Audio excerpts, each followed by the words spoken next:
بسم اللہ الرحمن الرحیم۔ السلام علیکم، خوش آمدید۔ میں ہوں محمد حسن الیاس۔ ناظرین اکرام، ربیع الاول کا مہینہ ہے۔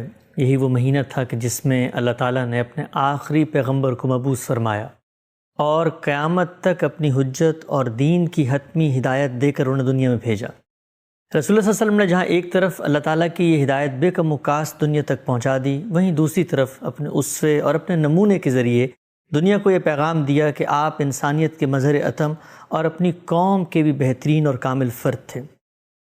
ویسے تو رسول اللہ صلی اللہ علیہ وسلم کی شخصیت اس کی محتاج نہیں کہ اس کو کسی خاص دن یا مہینے میں یاد کیا جائے، تاہم یاد دہانی کے اس موقع پر ہم رسول اللہ صلی اللہ علیہ وسلم کی سیرت و کردار کے حوالے سے ہمیشہ گفتگو کرتے ہیں، اور آپ کے سیرت و کردار پر سب سے بڑی گواہی خود قرآن مجید نے دی ہے۔ لیکن آج کے دن ہم ان اشکالات، ان سوالات اور بالخصوص مستشرقین کے حوالے سے موجودہ دور میں رسول اللہ صلی اللہ علیہ وسلم کی شخصیت پر اٹھنے والے بعض ایسے اعتراضات جو جدید ذہن کو متاثر کرتے ہیں، ان کو لے کر حاضر خدمت ہیں، اور یہ چاہیں گے کہ ان کا علمی، عقلی اور استدلالی جواب حاصل کریں تاکہ ہم اپنے آنے والی نسلوں کو یہ بتا سکیں کہ رسول اللہ صلی اللہ علیہ وسلم کی شخصیت پر کسی قسم کا کوئی اعتراض نہیں کیا جا سکتا۔ یہی سارے سوالات لے کر حاضر خدمت ہیں۔ ہمارے ساتھ تشریف رکھتے ہیں حزب سابق جناب جاوید احمد غامدی صاحب۔ السلام علیکم غامدی صاحب۔ وعلیکم السلام۔ غامدی صاحب، بہت شکریہ آپ کے وقت کا۔ مسلمان ہر دور میں رسول اللہ صلی اللہ علیہ وسلم کی سیرت، آپ کی شخصیت، آپ کے حسن اخلاق، آپ کے اسوہ حسنہ، ان چیزوں کو یاد کرتے ہیں، کوشش کرتے ہیں ان کو زندگی میں اپنائیں، اور اس موقع پر ان محاسن کو زیر بحث بھی لاتے ہیں۔ لیکن مجھے یہ محسوس ہوا کہ بہت سارے لوگ دنیا بھر میں اہل علم، علماء یہ کام تو خدمت کر ہی رہے ہوتے ہیں اور ہم بھی عام طور پہ یہ کرتے ہیں، لیکن کیوں نہ اس موقع پہ وہ اعتراضات، وہ اشکالات جو مستشرقین کی روایت، جو ہمارے بر صغیر میں بھی ایک بہت معروف روایت رہی اور دنیا بھر میں اعتراضات کرتے ہیں، ان کو ہم زیر بحث لے کر آئیں آپ کے ساتھ۔ تو سب سے پہلے آپ مجھے بتائیے گا کہ اس طرح کے جو اشکالات آپ صلی اللہ علیہ وسلم کی شخصیت پر، آپ کے کردار پر، آپ کی زندگی پر ہوتے ہیں، آپ کو یہ محسوس ہوتا ہے کہ یہ وقت ہے کہ ان کا علمی، عقلی، استدلالی پہلو سے جواب دیا جائے؟ یہ ضرورت ہر وقت رہتی ہے۔ رسالت مآب صلی اللہ علیہ وسلم کو ہم پیغمبر کی حیثیت سے پیش کرتے ہیں، اور اس کے ساتھ لوگوں کو اس بات کی دعوت دیتے ہیں کہ یہی وہ شخصیت ہے جس کا بہترین نمونہ لوگوں کے سامنے رہنا چاہیے۔ جب کوئی شخص ایمان لاتا ہے، مسلمان ہوتا ہے، تو ایک طرف وہ پیغمبر کی حیثیت سے آپ سے دین سیکھتا ہے، دوسری جانب دین پر عمل کا جو نمونہ آپ نے پیش کیا ہے اس سے ہدایت اور رہنمائی حاصل کرتا ہے۔ تو یہ جب بھی سوال پیدا ہوگا، جب بھی کوئی اشکال سامنے آئے گا، جب بھی لوگ اس کے بارے میں تردد کا اظہار کریں گے، اہل علم کی ذمہ داری ہے کہ وہ انہیں مطمئن کریں، صحیح صورتحال واضح کریں، یہ بتائیں کہ اس معاملے میں کیا زاویہ نظر ہے جس سے چیزوں کو دیکھنا چاہیے۔ ایسا ہوتا ہے بارہا کہ ہم دنیا میں جب چیزوں کا جائزہ لیتے ہیں تو بعض اوقات ہم پر جذبات کا غلبہ ہو جاتا ہے، بعض اوقات ہم ایک پہلو سے ایک چیز کو دیکھ رہے ہوتے ہیں، دوسرے پہلو کو نظر انداز کر دیتے ہیں۔ اس طرح کی چیزیں نہ صرف یہ کہ رسالت مآب صلی اللہ علیہ وسلم کی سیرت کے معاملے میں، بلکہ ہر بڑے واقعے کے بارے میں زیر بحث آ سکتی ہیں۔ تو ان میں صحیح طریقہ یہی ہے کہ ہر موقع پر لوگوں کو اس کی یاد دہانی کرائی جاتی رہے کہ رسول اللہ صلی اللہ علیہ وسلم کی شخصیت کیا تھی، آپ کا مشن کیا تھا، آپ کیا کام کرنے کے لیے آئے تھے، آپ پیغمبروں کے کس زمرے سے تعلق رکھتے تھے، آپ کی ذمہ داریاں کیا تھیں، آپ نے اگر اپنی ذاتی زندگی میں کوئی اقدام کیا تو اس کی کیا نوعیت تھی، اور اپنی پیغمبرانہ حیثیت میں کوئی اقدام کیا تو اس کی کیا نوعیت تھی۔ ٹھیک۔ اچھا غام صاحب، یہ بتائیے گا کہ یہ اعتراضات کا سلسلہ تو رسول اللہ صلی اللہ علیہ وسلم کی زندگی میں شروع ہوا۔ مشرکین مکہ ہیں، کفار ہیں، یہود ہیں اس عہد کے، انہوں نے بہت سارے اشکالات اور اعتراضات آپ کے اوپر وارد کیے، قرآن مجید میں بعض نقل بھی کیے گئے ہیں۔ لیکن یہ جو خاص روایت ہے اورینٹلزم کی، مستشرقین کی، یہ روایت کیسے پیدا ہوئی، اور یہ کس پہلو سے رسول اللہ صلی اللہ علیہ وسلم کی سیرت، شخصیت یا کردار پر معترض ہوتے ہیں؟ دیکھیے، بات یہ ہے کہ رسالت مآب صلی اللہ علیہ وسلم کی دعوت کسی ایک قوم کے لیے نہیں ہے، کسی ایک گروہ کے لیے نہیں ہے، کسی ایک دور کے لیے نہیں، یہ تو قیامت تک کے لیے ہے، ہر قوم کے لیے، ہر فرد کے لیے، پوری انسانیت کو پیغمبر کی حیثیت سے آپ کی دعوت کو قبول کرنا ہے۔ ٹھیک۔ تو اس لیے جب لوگ مغرب مشرق میں اس کے بارے میں سنیں گے، پڑھیں گے، تو اس کا مطالعہ کریں گے۔ ایسے تو کوئی ایمان نہیں لائے گا۔ بے شمار لوگ ہیں جو مسیحیت پر ایمان رکھتے ہیں، یہودیت پر ایمان رکھتے ہیں، ہندو مت کے ماننے والے ہیں، یا اس زمانے میں ایک بڑی تعداد ان لوگوں کی پیدا ہو گئی ہے جو مذہبی کے معاملے میں بہت سے اعتراضات، اشکالات پیش کرتے رہتے ہیں، تو جب کسی ہستی کو ہم پیغمبر کی حیثیت سے ان کے سامنے پیش کریں گے، اور پیغمبر کی حیثیت سے پیش کیے بغیر دین کی دعوت پہنچائی نہیں جا سکتی، تو وہ سوالات کریں گے۔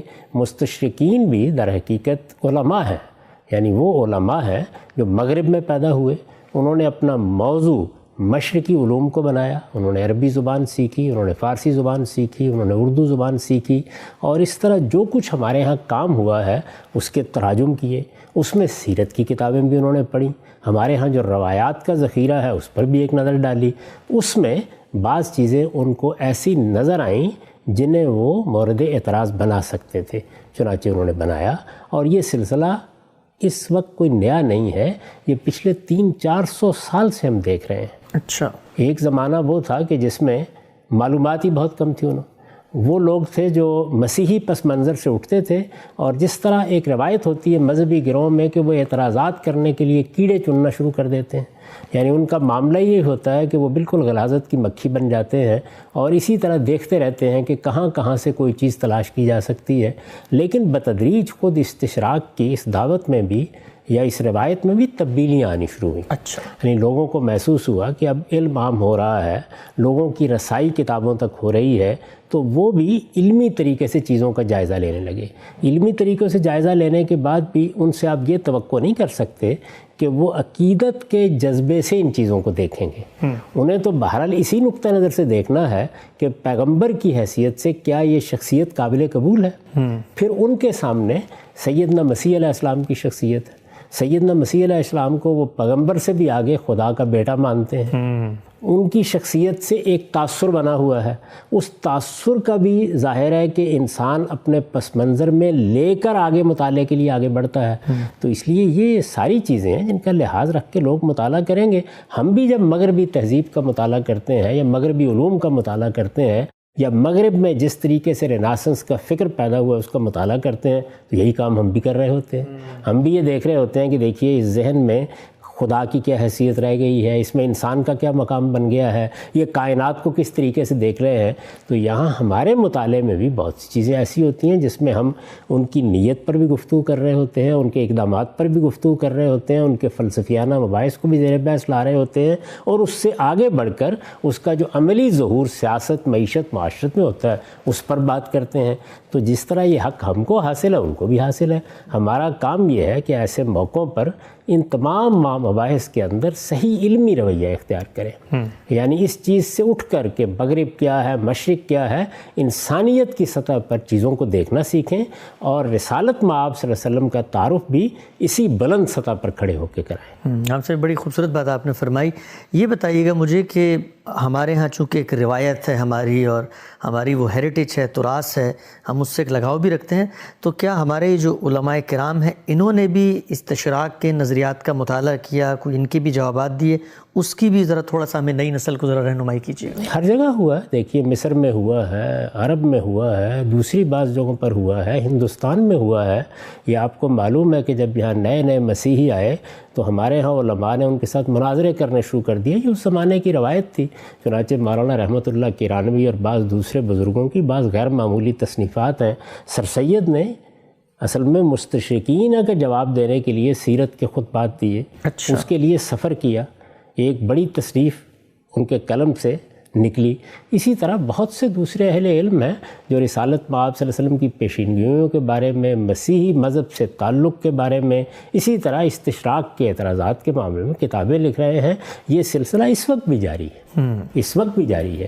آپ اگر عالم عرب میں دیکھیں تو وہاں استشراق کی پوری تاریخ ہے، اس کے اوپر بڑی بڑی مجلدات میں بحثیں کی گئی ہیں اور یہ بتایا گیا ہے۔ تو ایسا نہیں ہے کہ کوئی سلسلہ بند ہو گیا، یہ ہمیشہ سے جاری رہا ہے۔ ٹھیک، آگے بڑھتے ہیں ہم سب۔ جب ہم جائزہ لیتے ہیں ان اعتراضات کا، ان اشکالات کا جو مستشرقین کی جانب سے سامنے آتے ہیں، ان میں جو سب سے پہلا بنیادی نقطہ جو ہر جگہ ان کی کتابوں میں بکھرا ہوا ہے وہ یہ ہے کہ رسالت مآب صلی اللہ علیہ وسلم کا جو پیغام تھا، یعنی قرآن مجید کی صورت میں، اس کے اندر سے وہ بعض چیزیں تلاش کر کے ان کی مماثلت یا ان کی جو ہسٹری ہے وہ ٹریس کرتے ہیں قدیم جو کتابیں ہیں، تورا ہے یا بائبل ہے، اور اشکال یہ پیدا کرتے ہیں کہ یہ سب کچھ تو اصل میں وہاں سے لیا گیا ہے جس کو ریپلیکیٹ کر کے ایک نئی کتاب کا نام دے دیا گیا ہے۔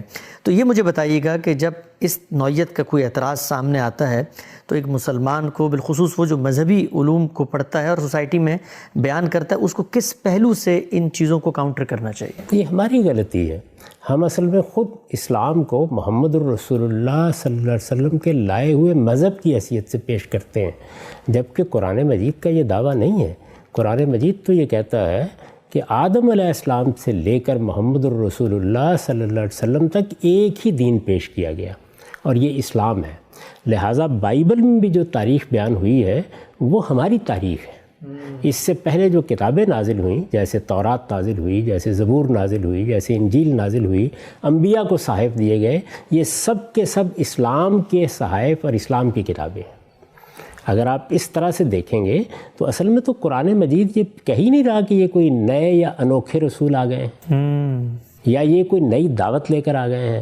آپ یہ دیکھیے کہ قرآن نے جب تعارف کرایا رسالت مآب صلی اللہ علیہ وسلم کو دین کا، تو یہ بتایا کہ یہ پیغمبر ہے جن کی طرف ہم نے یہ ہدایت بھیجی تھی۔ ٹھیک، اس کی پوری تاریخ بیان کی کہ یہ ہدایت ہم نے آدم علیہ السلام کے زمانے سے دینا شروع کی تھی۔ ٹھیک، پیغمبروں کے نام لے کے یہ کہا، اور اس میں خاص طور پر بنی اسرائیل کے پیغمبر سب کے سب گنوا دیے، جگہ جگہ یہ مضمون ہے، اور پھر کہا فَبِہُدَاهُمْ اقتدوا، اب آپ بھی انہی کی ہدایت کی پیروی کریں۔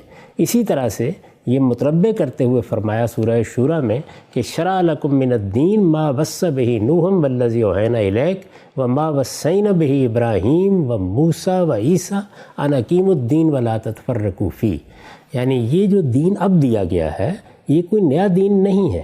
ان آیات کا مدعا یہ ہے ہم نے یہ وہی دین ہے پیغمبر آپ کو دیا ہے جو اس سے پہلے ہم ان سب پیغمبروں کو دے چکے ہیں۔ پھر پیغمبروں کے نام گنوائے ہیں، ابراہیم، موسیٰ، عیسیٰ، سب پیغمبروں کا یہی دین تھا، اور سب کو اس کے بارے میں یہ ہدایت کی گئی تھی کہ ان اقیموا الدین ولا تتفرقوا فیہ، اس دین پر قائم رہو، اس میں کوئی تفرقہ پیدا نہ کرو۔ یہ دعوت ہے دین کی، یعنی دین کا صحیح تعارف یہ ہے۔ چنانچہ اس کو جب آپ اس حیثیت سے پیش کرتے ہیں تو یہاں تو تورات کی چیزیں زیر بحث آئیں گی، انجیل کی چیزیں زیر بحث آئیں گی، زبور کی چیزیں زیر بحث آئیں گی، بنی اسرائیل کی پوری تاریخ زیر بحث آئے گی، اس لیے کہ یہ اسلام کی تاریخ کا ایک اہم واقعہ ہے کہ سیدنا ابراہیم علیہ السلام کے بعد اللہ تعالیٰ نے نبوت کی اسکیم میں تبدیلی کی، اور ان کی ذریت کو، پوری ذریت کو اس کا انتخاب کر کے یہ منصب دیا کہ وہ اللہ کے دین کی اب شہادت دے گی۔ ان کے لیے 2 علاقوں کا انتخاب کیا۔ رسالت مآب صلی اللہ علیہ وسلم بنی اسماعیل میں سے ہیں، ابراہیم علیہ السلام کی اولاد ہیں، اسماعیل ابراہیم علیہ السلامی کے بیٹے تھے۔ یہ جو حرم ہے ہمارا، یہ ابراہیم علیہ السلام کی بنائی ہوئی مسجد ہے جس کی طرف ہم منہ کر کے نماز پڑھتے ہیں۔ تو یہ ایک ہی روایت ہے، اور یہی وجہ ہے کہ جب رسول اللہ صلی اللہ علیہ وسلم نے اپنی دعوت کی ابتدا کی تو شریعت کے معاملے میں بھی آپ کو یہ کہا گیا کہ آپ ملت ابراہیم کی پیروی کریں۔ مسلمانوں کو ہدایت کی گئی کہ اتبعوا ملت ابراہیم حنیفہ، ابراہیم کا دین، ابراہیم کے دین کی روایت، اسی کو لے کر آپ چلیں گے۔ جہاں کہیں کوئی خرابی پیدا ہو گئی تھی اس کی اصلاح کر دی گئی، جو چیز مردہ ہو گئی تھی اسے زندہ کر دیا گیا، اگر کوئی زمانے کی تبدیلی کے ساتھ اضافہ کرنا تھا تو وہ بھی کر دیا گیا، لیکن بنیادی طور پر یہ وہی روایت ہے۔ اس لیے یہ بات ہی صحیح نہیں ہے، یعنی یوں نہیں ہے کہ یہ کوئی نیا دین تھا، نئی دعوت تھی، نیا پیغام تھا، یہ تاریخ کا پہلا واقعہ تھا۔ یہ اصل میں انبیاء کی پوری تاریخ کے پس منظر میں کھڑے ہو کر گفتگو ہے ساری۔ تو اس میں تو یہ سب چیزیں زیر بحث آئیں گی، اور ان میں جو تاریخ بائبل میں ہمیں ملتی ہے، اگر کہیں کوئی غلطی ہوئی ہے یا روایت کرنے والوں نے کوئی خرابی پیدا کر دی تو اصلاح بھی کی جائے گی۔ چنانچہ جو لوگ دونوں کا تقابلی مطالعہ کرتے ہیں ان پر یہ حقیقت واضح ہو جاتی ہے کہ قرآن مجید نے 10 مقامات پر اصلاحات بھی کی ہیں، یعنی یہ بتایا ہے کہ اصل واقعہ اس طرح تھا۔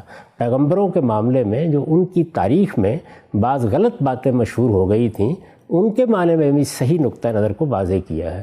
تو اس لیے یہ معاملہ تو ایسے ہی ہوگا۔ ہم جب اس وقت اسلام پر گفتگو کر رہے ہیں تو کیا آج گفتگو کر رہے ہیں؟ ہمارے پیچھے بھی ایک پوری تاریخ ہے، علم کی ایک تاریخ جو رسالت مآب صلی اللہ علیہ وسلم سے شروع ہوئی، صحابہ کرام نے جس کو آگے بڑھایا، علماء پیدا ہوئے. تو آج ہم جب بات کریں گے تو اس سب سے قطع نظر کر کے بات تو نہیں کریں گے نا، اسی کے حوالے دیں گے. اس میں بہت سی چیزیں ایسی ہوں گی جن کو ہم اسی طرح لے کے چل رہے ہوں گے، کہیں کسی چیز پر تنقید بھی کریں گے. تو بالکل یہی صورت قرآن مجید کی ہے کہ وہ اس پوری ٹریڈیشن، پوری روایت میں کھڑا ہو کر گفتگو کر رہا ہے، اور اس میں جگہ جگہ ان چیزوں کو ریفر کر رہا ہے، ان کے حوالے دے رہا ہے جو اس سے پہلے کی تاریخ میں بیان ہو چکے ہیں. ٹھیک. ہم صاحب یہ جو آپ نے بات ابھی فرمائی ہے کہ قرآن مجید کی جو پوری دعوت ہے وہ تو وہی الہامی پیغام ہے جس کا آغاز ہوتا ہے سیدنا آدم سے، اور اس کی جو ہدایت کی تکمیل ہے وہ آخری جو پیغمبر بھیجے گئے وہ رسول اللہ صلی اللہ علیہ وسلم ہے. سوال میرا یہ ہے کہ یہ اتنی واضح بات مستشرقین کو کیوں نظر نہیں آ رہی؟ مثلا وہ کیوں نہیں دیکھ رہے کہ ہم تو مسلمان اس وقت تک نہیں ہو سکتے جب تک تورا پر یا بائبل پر یا جو الہامی کتابیں ہیں، پیغمبروں کی روایت ہے، اس پر ایمان نہ لائیں، خدا کی کتابوں پر. تو وہ اس کو اس پہلو سے کیوں نہیں دیکھتے پھر؟ کہ اس کا تعلق بڑی حد تک کسی قوم کے ذہنی پس منظر سے ہوتا ہے. جو جوڈو کرسچن روایت ہے اس میں پہلے تو بنی اسرائیل کے پیغمبر ہیں، اور آپ دیکھیے کہ خود یہود نے سیدنا مسیح علیہ السلام کو تسلیم نہیں کیا. سیدنا مسیح علیہ السلام کے بارے میں یہ خیال پیدا ہو گیا، اور اسی پر سارے مسیحی علم کلام کی بنیاد ہے کہ اللہ تعالیٰ نے انسان کو جس امتحان میں ڈالا تھا اس میں پہلا گناہ ہو گیا. اب اس کے کفارے کے طور پر اس نے اپنا بیٹا بھیجا. یہ آخری نجات ہے جو انسانوں کے لیے اللہ کی طرف سے قائم کر دی گئی ہے. اب ظاہر ہے کہ اس کے بعد وہ کسی پیغمبر کو کیوں دیکھیں گے؟ اور پھر جب اس پوری روایت سے ہٹ کر بنی اسماعیل میں ایک پیغمبر یا عرب میں ایک پیغمبر کی بات کی جاتی ہے تو یہ ذہنی پس منظر اس کو قبول نہیں کرتا. جب قبول نہیں کرتا تو اس روایت میں رکھ کر اس کو دیکھنے کے لیے بھی تیار نہیں ہوتا. یوں نہیں ہے کہ یہ دیکھنے کا عمل منقطع ہی ہو گیا، نہیں، اب اہل علم اس پر غور بھی کرنے لگ گئے ہیں، اب اس روایت کے اندر رکھ کر بھی اس کو دیکھنے لگ گئے ہیں. لیکن یہ ایک تدریجی عمل ہے جو دنیا کے ہر علم میں اسی طرح سے ہوتا ہے. پہلے دن یہ توقع بھی نہیں کرنی چاہیے کہ لوگ بالکل صحیح زاویے سے اس کو دیکھیں گے. میں آپ سے پوچھتا ہوں کہ یہ جس بات کی طرف میں ہمیشہ توجہ دلاتا ہوں کہ یہ دین تمام پیغمبروں کا دین ہے، اس کی ابتدا آج سے 1200-1500 سال پہلے نہیں ہوئی. یہ آدم علیہ السلام سے اسی طرح چلا آ رہا ہے. اس میں جو سنت قائم کی گئی ہے وہ بھی اصل میں دین ابراہیمی کی روایت ہے. تو خود ہمارے ہاں لوگ کیا اس کو قبول کر لیتے ہیں؟ نہیں، ایسا ہو جاتا ہے بعض اوقات. اس لیے چیزوں کو واضح کرنے کا یہ عمل جاری رکھنا چاہیے. یہ جس طرح غلطیاں یہاں لگ سکتی ہیں اسی طرح ادھر بھی لگ سکتی ہیں. ٹھیک. اب سر ایک اور ذرا ضمنی پہلو واضح کیجیے گا. عام طور پہ تاثر ہے کہ جو مسیحی علماء ہیں یا جو مسیحی محققین ہیں وہ رسالت مآب صلی اللہ علیہ وسلم کے بارے میں یہ گمان رکھتے ہیں کہ یہ آخری پیغمبر نہیں ہیں، اور جو آخری پیغمبر نے آنا ہے وہ دوبارہ دنیا میں تشریف لائیں گے. یہ بتائیے گا کیا اس میں کوئی تفریق ہے کہ کچھ مسیحی علماء سمجھتے ہیں کہ رسالت مآب صلی اللہ علیہ وسلم پیغمبر تھے لیکن صرف عرب کے لیے تھے؟ اس میں حقیقت کیا ہے؟ نہیں، دیکھیے اس میں مختلف نقطہ نظر ہیں. وہ لوگ بھی ہیں کہ جو مسیح علیہ السلام پر معاملے کو ختم سمجھتے ہیں، اور وہ بھی ہیں کہ جن کا خیال یہ ہے کہ عربوں کے لیے ایک پیغمبر کی ضرورت تھی. زیادہ رسالت مآب صلی اللہ علیہ وسلم کی بعثت وہاں ہوئی. جس طرح مختلف علاقوں میں اللہ تعالیٰ پیغمبر بھیجتے رہے ہیں، ایسے ہی عربوں کے لیے یا بنی اسماعیل کہہ لیجئے، محمد الرسول اللہ کی حیثیت ایک پیغمبر کی تھی. زیادہ تر مسیحی علماء اب اس چیز کو ماننے لگ گئے ہیں. اچھا. یہاں تک کہ خود چرچ بھی اس کو اس حیثیت سے پیش کرتا ہے. بلکہ میں آپ کی خدمت میں عرض کروں کہ قرآن مجید سے یہ معلوم ہوتا ہے کہ خود رسول اللہ صلی اللہ علیہ وسلم کے اپنے زمانے میں یہ بحث ہوئی، اور یہود یا اہل کتاب بھی اس بات پر اصرار کرتے تھے کہ آپ ہم سے یہ نہ منوائیے کہ ہمارے لیے بھی آپ خدا کے پیغمبر ہیں. ہم آپ کو عربوں کے لیے یا امیوں کے لیے یا بنی اسماعیل کے لیے خدا کا پیغمبر مان لیتے ہیں. اچھا. تو یہ معاملہ وہاں پر بھی تھا، یہ جاری ہے. اس وقت بھی بہت سے لوگ ہیں. خود مسلمانوں کے اندر آپ بعض لوگوں کو یہ بحث کرتے ہوئے دیکھیں گے کہ رسالت مآب صلی اللہ علیہ وسلم کی نبوت کو آپ یورپ والوں کے لیے کیوں لازم قرار دیتے ہیں. یہ معلوم ہے کہ یہ فرج آف شعاں اور اس طرح کے بعض لوگوں کا جو مسلک پیدا ہوا اس میں بعض اہل علم نے یہی نقطہ نظر بیان کرنا شروع کر دیا. تو اس طرح کے مباحث پیدا ہوتے رہتے ہیں. اس میں یہ ہمارا کام ہے کہ ہم ان کو یہ بتائیں کہ رسول اللہ صلی اللہ علیہ وسلم کی بعثت عالم انسانیت کے لیے ہوئی ہے. پوری انسانیت پر خدا نے یہ رحمت فرمائی ہے. یہ در حقیقت اللہ تعالیٰ کا کرم اور اس کی نوازش ہے کہ اس نے آپ پر نبوت کا خاتمہ کیا ہے. آپ کو ایک کتاب دی ہے، وہ کتاب خدا کی حتمی حجت ہے، اور اب قیامت تک سب انسانوں کو خدا کی ہدایت آپ ہی کی وساطت سے ملے گی. ٹھیک. ہم سب آگے بڑھتے ہیں. ہم جب استشراق کی روایت کا مطالعہ کرتے ہیں یا بالعموم آج جو پوسٹ ماڈرن روایت ہے اس کے اندر بھی سوالات اٹھتے ہیں مذہب کے بارے میں، یا وہ شخصیات جو مذہب کے علمبردار ہیں، ان میں سب سے بڑا اعتراض جو کیا جاتا ہے وہ رسول اللہ صلی اللہ علیہ وسلم کی ازدواجی زندگیاں، آپ کی شادیاں جو کہا جاتا ہے کہ غالباً 9 کے قریب تھیں. اور یہ سوال ہم یہ دیکھتے ہیں کہ ہم تو یہ جانتے ہیں، مانتے ہیں کہ رسالت مآب صلی اللہ علیہ وسلم کا کوئی بھی اقدام دین کے خلاف نہیں ہو سکتا، آپ نے جو کچھ کیا وہ ٹھیک کیا، لیکن لوگوں کو جواب دینا پڑتا ہے اور یہ بتانا پڑتا ہے کہ جب شادیاں اتنی بڑی تعداد میں بالعموم انسان کرتے ہیں تو اس کے پیچھے کوئی بشری تقاضا، کوئی جبلی تقاضا، کوئی انسان کی خواہش ہوتی ہے. تو اس معاملے کو میں یہ جاننا چاہوں گا آپ سے کہ حقیقت کی دنیا میں اگر ہم اتر کے ایک ایک معاملے کی تحلیل کریں، رسول اللہ نے شادیاں کیں، کیوں کیں، اتنی زیادہ کیوں کیں، اور عام طور پہ جو کہا جاتا ہے کہ رسول اللہ ہمارے لیے اسوہ حسنہ ہے، نمونہ ہے، لیکن آپ کے معاملے میں یہ استثناء ہے، ہمیں شادیوں کے بارے میں محدود کر دیا گیا ہے. تو اس پوری بحث کو میں چاہتا ہوں ذرا ابتدا سے آپ تفصیل سے بیان کریں. اللہ کی کتاب اس ساری بحث کو جس طریقے سے پیش کرتی ہے، تھوڑے سے اس کے مقدمات سمجھ لینے چاہیے. جی. شادی انسان کو کیسے کرنی چاہیے؟ ایک ہی عورت سے کرنی چاہیے. اس میں اللہ نے اپنا منشا واضح کر دیا ہے. میرے نزدیک جب آدم و حوا کی پیدائش ہوئی اور اللہ تعالیٰ نے یہ فرمایا کہ ہم نے آدم کو آفرینش بخشی اور اس کے ساتھ اس کا جوڑا پیدا کیا، تو اس میں ایک ہی عورت کا ذکر کیا ہے اور یہ بتایا ہے کہ بث منہما رجالا کثیرا ونساء، یعنی یہ ایک میاں بیوی تھے جس سے خاندان کی ابتدا ہوئی، جس سے ایک گھر بنا اور جس کے نتیجے میں پھر بہت سے مرد و عورت دنیا میں پھیل گئے. ٹھیک. تو اس سے یہ بات تو واضح ہو گئی کہ اگر اللہ تعالیٰ کی اسکیم کے مطابق اچھا گھر بنانا ہو، سکون کی زندگی بسر کرنی ہو، اولاد کے ساتھ بھی اچھا معاملہ رکھنا ہو، تو ایک ہی شادی آدمی کو کرنی چاہیے. یہ بات اصول میں خود اللہ تعالیٰ نے اپنی اس اسکیم میں واضح کر دی ہے. لیکن انسان اس دنیا میں یکساں حالات میں نہیں رہتا. چنانچہ تمدنی تقاضوں کے تحت قبائلی زندگی میں، زرعی تمدن کے زمانے میں، آج کے دور میں یہ ضرورتیں تبدیل ہوتی رہتی ہیں. آپ یہ دیکھیے کہ ایک وقت وہ تھا جب قبائلی معاشرے میں کسی شخص کے لیے یہ ممکن ہی نہیں تھا کہ وہ ایک شادی پہ اکتفا کر سکے. کیوں؟ اس لیے کہ یہ ریاست، اس طرح کا منظم نظام، یہ عدالتیں، یہ پولیس، آپ کی عزت آبرو کے لیے یہ اہتمام یہ موجود نہیں تھا. اس وقت انسان کے لیے اس کے سوا کوئی چارہ نہیں تھا کہ اس کے بیٹے یا اس کے بھائی اس کے دائیں بائیں کھڑے ہوں گے اور ان کی بڑی تعداد ہوگی تو وہ اپنی عزت کی حفاظت کر سکے گا، اپنے مال کی حفاظت کر سکے گا، اپنے آبرو کی حفاظت کر سکے گا. ٹھیک. قرآن مجید خود تصویر کھینچتا ہے کہ جب کوئی بڑا آدمی یہاں بیٹھا ہوتا ہے تو بنین شہودہ، اس کے دائیں بائیں اس کی اولاد کھڑی ہوتی ہے. اب اگر آپ کی ضرورت یہ ہے کہ آپ کے 20-30 بچے ہوں اور وہ آپ کے دست و بازو بنے اور وہ کھڑے ہو کر اگر کوئی جنگ ہو جاتی ہے، جھگڑا ہو جاتا ہے، آپ کے مال پر کوئی قبضہ کرنے کے لیے آتا ہے تو آپ کا دفاع کر سکیں، تو وہ ایک شادی پہ اکتفا نہیں کرے گا. تو اس لیے شادی کے معاملے کو 2 زاویوں سے ہمیشہ دیکھنا چاہیے. ایک زاویہ بشری ضرورت کا ہے اور ایک زاویہ تمدنی اور حالات کی ضرورت کا ہے. ٹھیک. اس چیز کو سامنے رکھ کر اگر آپ دیکھیں تو پیغمبروں کی پوری تاریخ میں ہم کو متنوع رویے نظر آتے ہیں. اچھا. سیدنا یحییٰ نے شادی ہی نہیں کی، مسیح علیہ السلام نے بھی شادی نہیں کی، گھر نہیں بسایا. اس کی وجہ بتائیے کہ کیوں نہیں کیا، لیکن بہرحال ہم جانتے ہیں کہ گھر نہیں بسایا.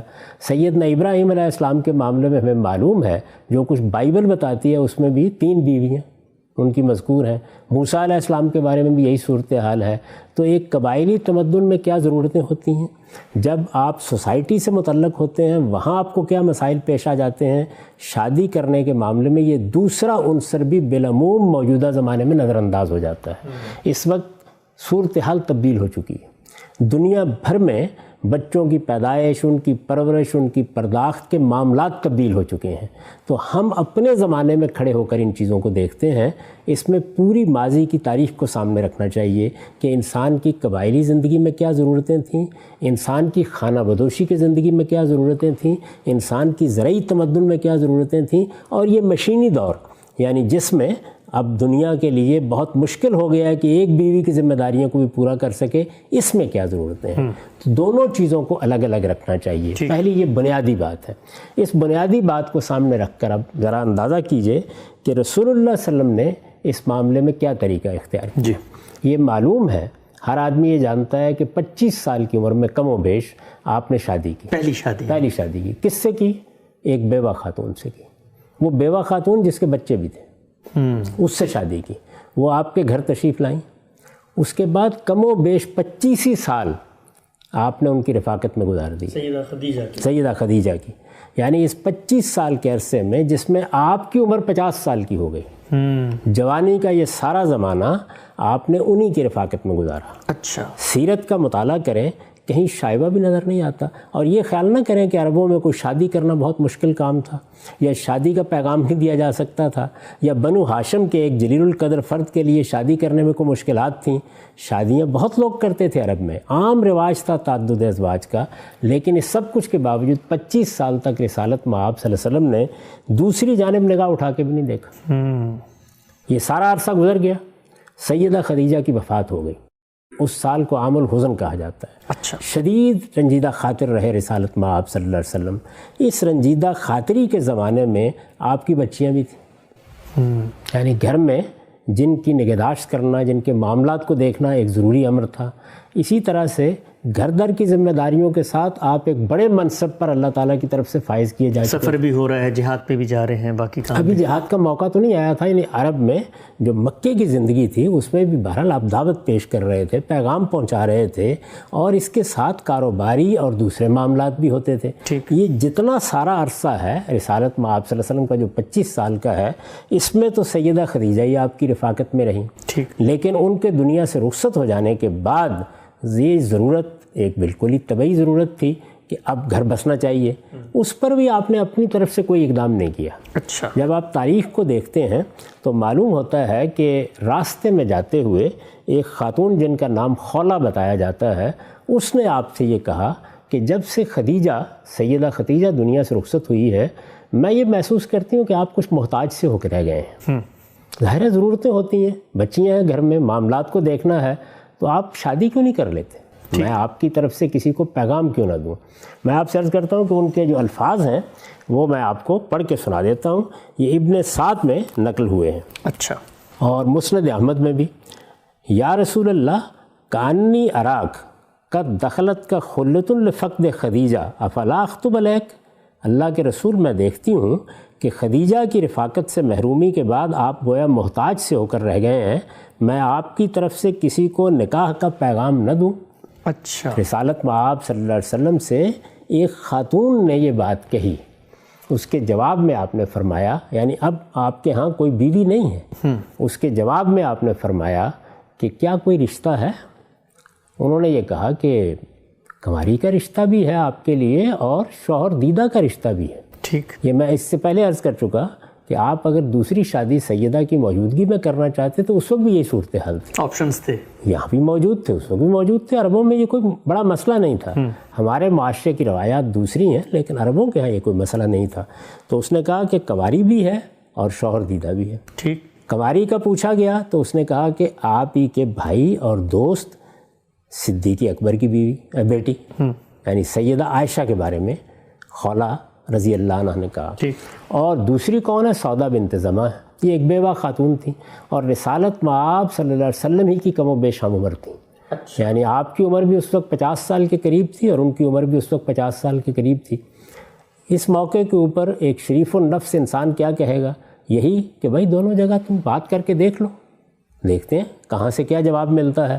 وہ گئیں، انہوں نے جا کے سیدنا صدیق کے ہاں بات کی تو وہاں انہیں کچھ تھوڑی مایوسی ہوئی. اچھا. اس لیے کہ سیدنا صدیق کی اہلیہ نے انہیں یہ بتایا کہ عائشہ کا تو رشتہ پہلے سے طے ہو چکا ہوا ہے. اچھا. اور ہم رخصتی کے منتظر ہیں. یہ بات البتہ ہے کہ جن لوگوں کے ہاں یہ رشتہ طے ہے وہ ہمارے مسلمان ہو جانے کے بعد معلوم ہوتا ہے کچھ بدلے سے محسوس ہوتے ہیں. تو ابو بکر آئیں گے، میں ان سے بات کروں گی، وہ وعدہ خلافی تو کبھی نہیں کریں گے. پھر بعض روایتوں میں اسی ابن سعد کی تاریخ سے یہ بات بھی معلوم ہوتی ہے کہ جب سیدنا صدیق گھر میں آئے اور انہوں نے بات کی تو سیدنا صدیق نے کہا کہ وہ تو میرے بھائی ہیں، تو کیا بھتیجی سے ان کی شادی ہو جائے گی؟ رسول اللہ کے بارے میں فرمایا. تو اس طرح کے ترددات کا اظہار بھی ہوا. ٹھیک. وہ خاتون وہاں سے نکلی اور وہ سودا بنت زمعہ کے پاس چلی گئیں. انہوں نے جا کے ان کو پیغام دیا، وہ پیغام انہوں نے قبول کر لیا. ٹھیک. ادھر سیدنا صدیق یہ بات سننے کے بعد ان لوگوں کے ہاں گئے جہاں سیدہ عائشہ کا رشتہ پہلے سے طے تھا، تو انہوں نے رشتہ ختم کرنے کی بات کر دی. اچھا. تو اب یہ ساری بات ہونے کے بعد دونوں جگہ رشتہ منظور ہو گیا. عربوں کی روایات کو پیش نظر رکھیں تو جب آپ نے جا کے پیغام دیا ہے اور 2 جگہ پیغام دیا ہے اور دونوں جگہ پیغام قبول ہو گیا ہے تو اب آپ انکار نہیں کر سکتے. قبائلی زندگی کی روایات، وہاں کی شان کچھ اور ہوتی ہے. ہمارے معاشرے کا معاملہ نہیں. ہمارے یہاں بھی یہ ہے کہ اگر آپ کہیں پیغام دے دیں تو 10 مرتبہ سوچیں گے کہ اب کیا کیا جائے. تو رسالت مآب صلی اللہ علیہ وسلم نے یہ رشتے قبول کر لیے. اس کے بعد کیا ہوا؟ اب آپ کے سامنے یہ سوال تھا کہ ایک طرف ایک کنواری خاتون ہے اور دوسری جانب ایک بیوہ خاتون ہے جن کی عمر کم و بیش 50 سال ہے. آپ غور فرمائیے کہ آپ نے کیا انتخاب کیا. اچھا. گھر میں بچیاں ہیں تو آپ نے سودا بنت زمع کا انتخاب کیا. اچھا. آپ نے فرمایا کہ میں عائشہ سے نکاح کر لیتا ہوں لیکن رخصتی سودا بنت زمع کی ہوگی. 4 سال تک اس کے بعد سودا بنت زمع رضی اللہ عنہا ہی آپ کے گھر میں رہیں. اچھا. بچیوں کی نگہداشت کرتی رہیں، آپ کی رفاقت ان کو میسر رہی. یعنی وہی ایک خاتون تھی. اس میں دیکھیے کہ انسانی لحاظ سے کیا چیز کار فرما ہے. ایک بزرگ خاتون ہے، 50 سال کی ان کی عمر ہے. آپ نے یہ پسند نہیں کیا کہ ان کے ساتھ ایک دوسری بیوی لے آؤں جو جوان بھی ہے، کنواری بھی ہے، اور جیسے کہ ہم تاریخی طور پر جانتے ہیں کہ بہت حسین و جمیل بھی ہے. اس سب کچھ کے باوجود رسالت مآب صلی اللہ علیہ وسلم نے اس کو گوارا نہیں کیا. ٹھیک. مکے سے ہجرت ہو گئی پھر بھی رخصتی نہیں ہوئی. اچھا. مدینہ تشریف لے آئے، وہاں آ کے بھی آپ نے اپنی طرف سے کوئی ایمان نہیں کیا. سیدنا صدیق نے آپ سے بات کی کہ آپ کی بیوی ہمارے گھر میں ہیں تو آپ ان کی رخصتی کرا لیں. اچھا. اس موقع پر بھی دیکھیے کہ آپ نے جا کے سیدہ سودا سے بات کی اور ان کو کہا کہ میں آپ کو آزاد کر دیتا ہوں. یعنی اب ظاہر ہے کہ ایک کنواری خاتون گھر میں آئیں گی اور یہ فطری سی بات ہے کہ ان کا زیادہ اثر رسوخ ہوگا. تو ایک بوڑھی خاتون ہے، عربوں میں یہ کوئی مسئلہ نہیں تھا، آپ نے آزاد کر دیا، کہیں اور شادی ہو جائے گی. انہوں نے یہ درخواست کی آگے سے کہ میری اب کوئی ضرورتیں باقی نہیں، میرا کوئی مطالبہ بھی نہیں ہے، میں صرف آپ کے ساتھ رفاقت کا تعلق رکھنا چاہتی ہوں. ٹھیک. میں یہ چاہتی ہوں کہ میں قیامت میں آپ کے ازواج مطہرات میں سے اٹھوں. تو آپ اطمینان سے عائشہ کو اپنے گھر میں لے آئیے، میرا کوئی مطالبہ نہیں. اس کے بعد آپ سیدہ عائشہ کو گھر میں لائے اور پھر وہ ایک لمبے عرصے تک آپ کی ازواج مطہرات میں رہیں.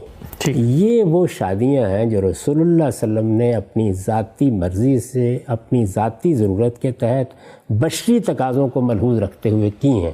ان کے علاوہ کوئی ایک شادی بھی رسول اللہ صلی اللہ علیہ وسلم نے اپنی ذاتی ضرورت کے تحت، اپنی خواہش کے تحت، اپنی مرضی کے تحت، اپنے بشری تقاضوں کے تحت نہیں کی. اچھا. یہ صورتحال ہے. ٹھیک. اس پر میں نے ایک تبصرہ لکھا ہے اپنے ایک مضمون میں.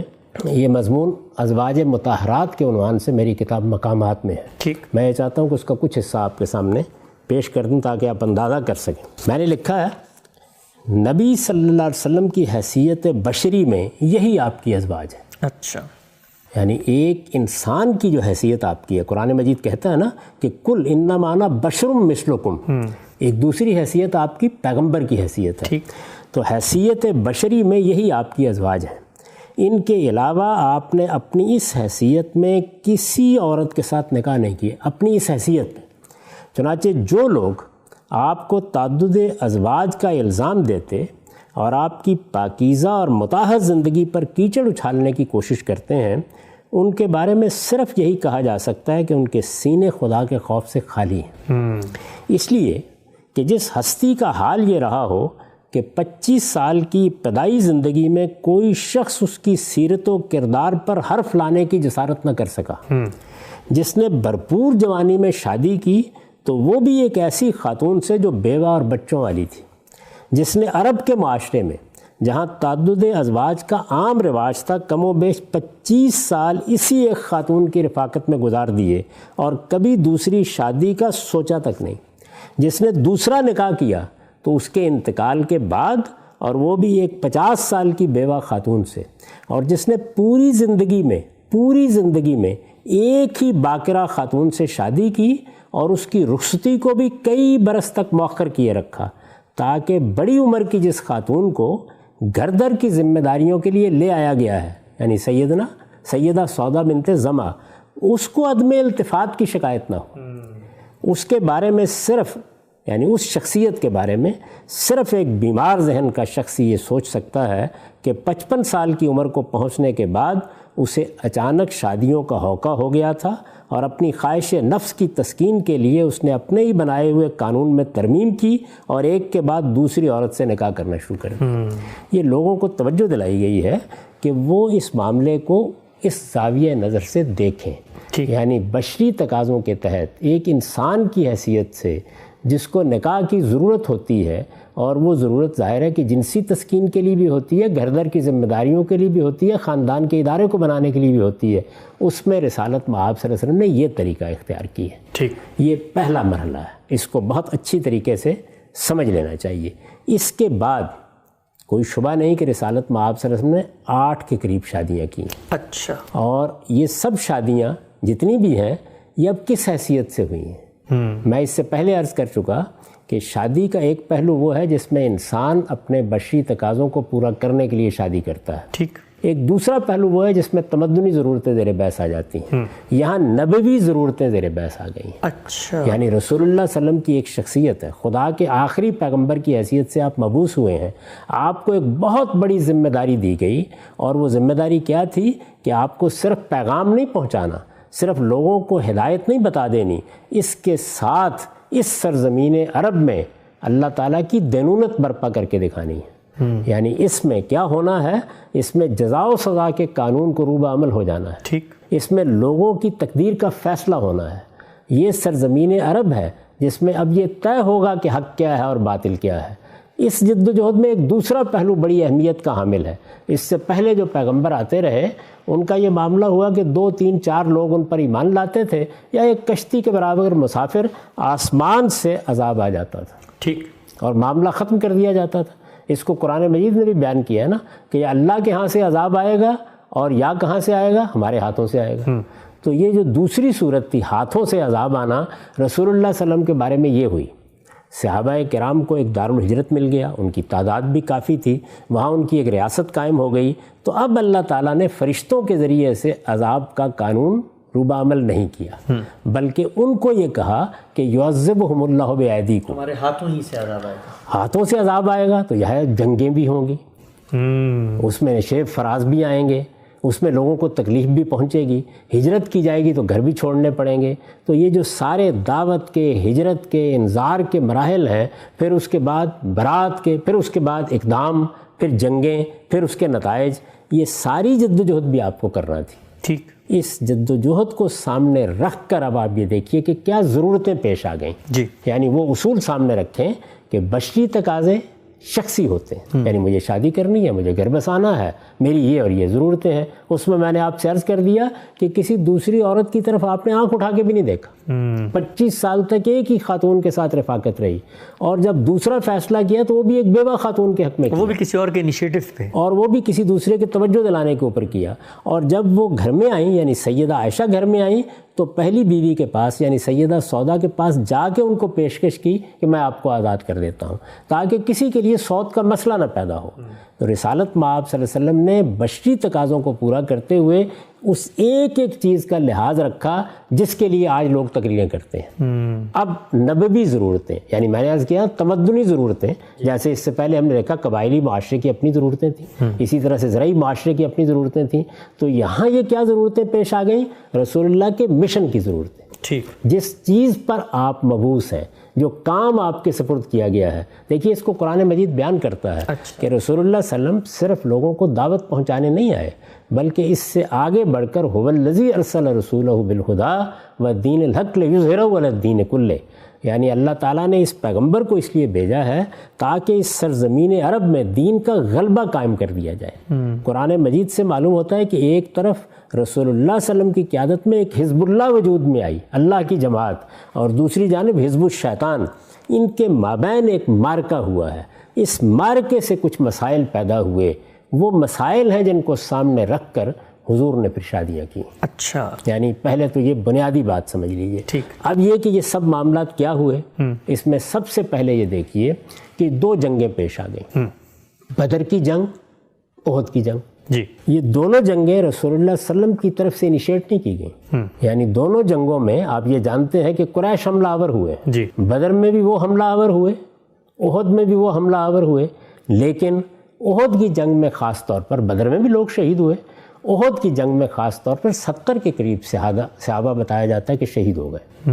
اس سے وہ مسئلہ پیدا ہوا کہ عورتیں بیوہ ہو گئیں، بچے یتیم ہو گئے. ایک چھوٹی سی بستی، ہجرت کر کے لوگ آئے ہیں، ایک جنگ درپیش ہو گئی، اس جنگ سے ایک مسئلہ پیدا ہوا.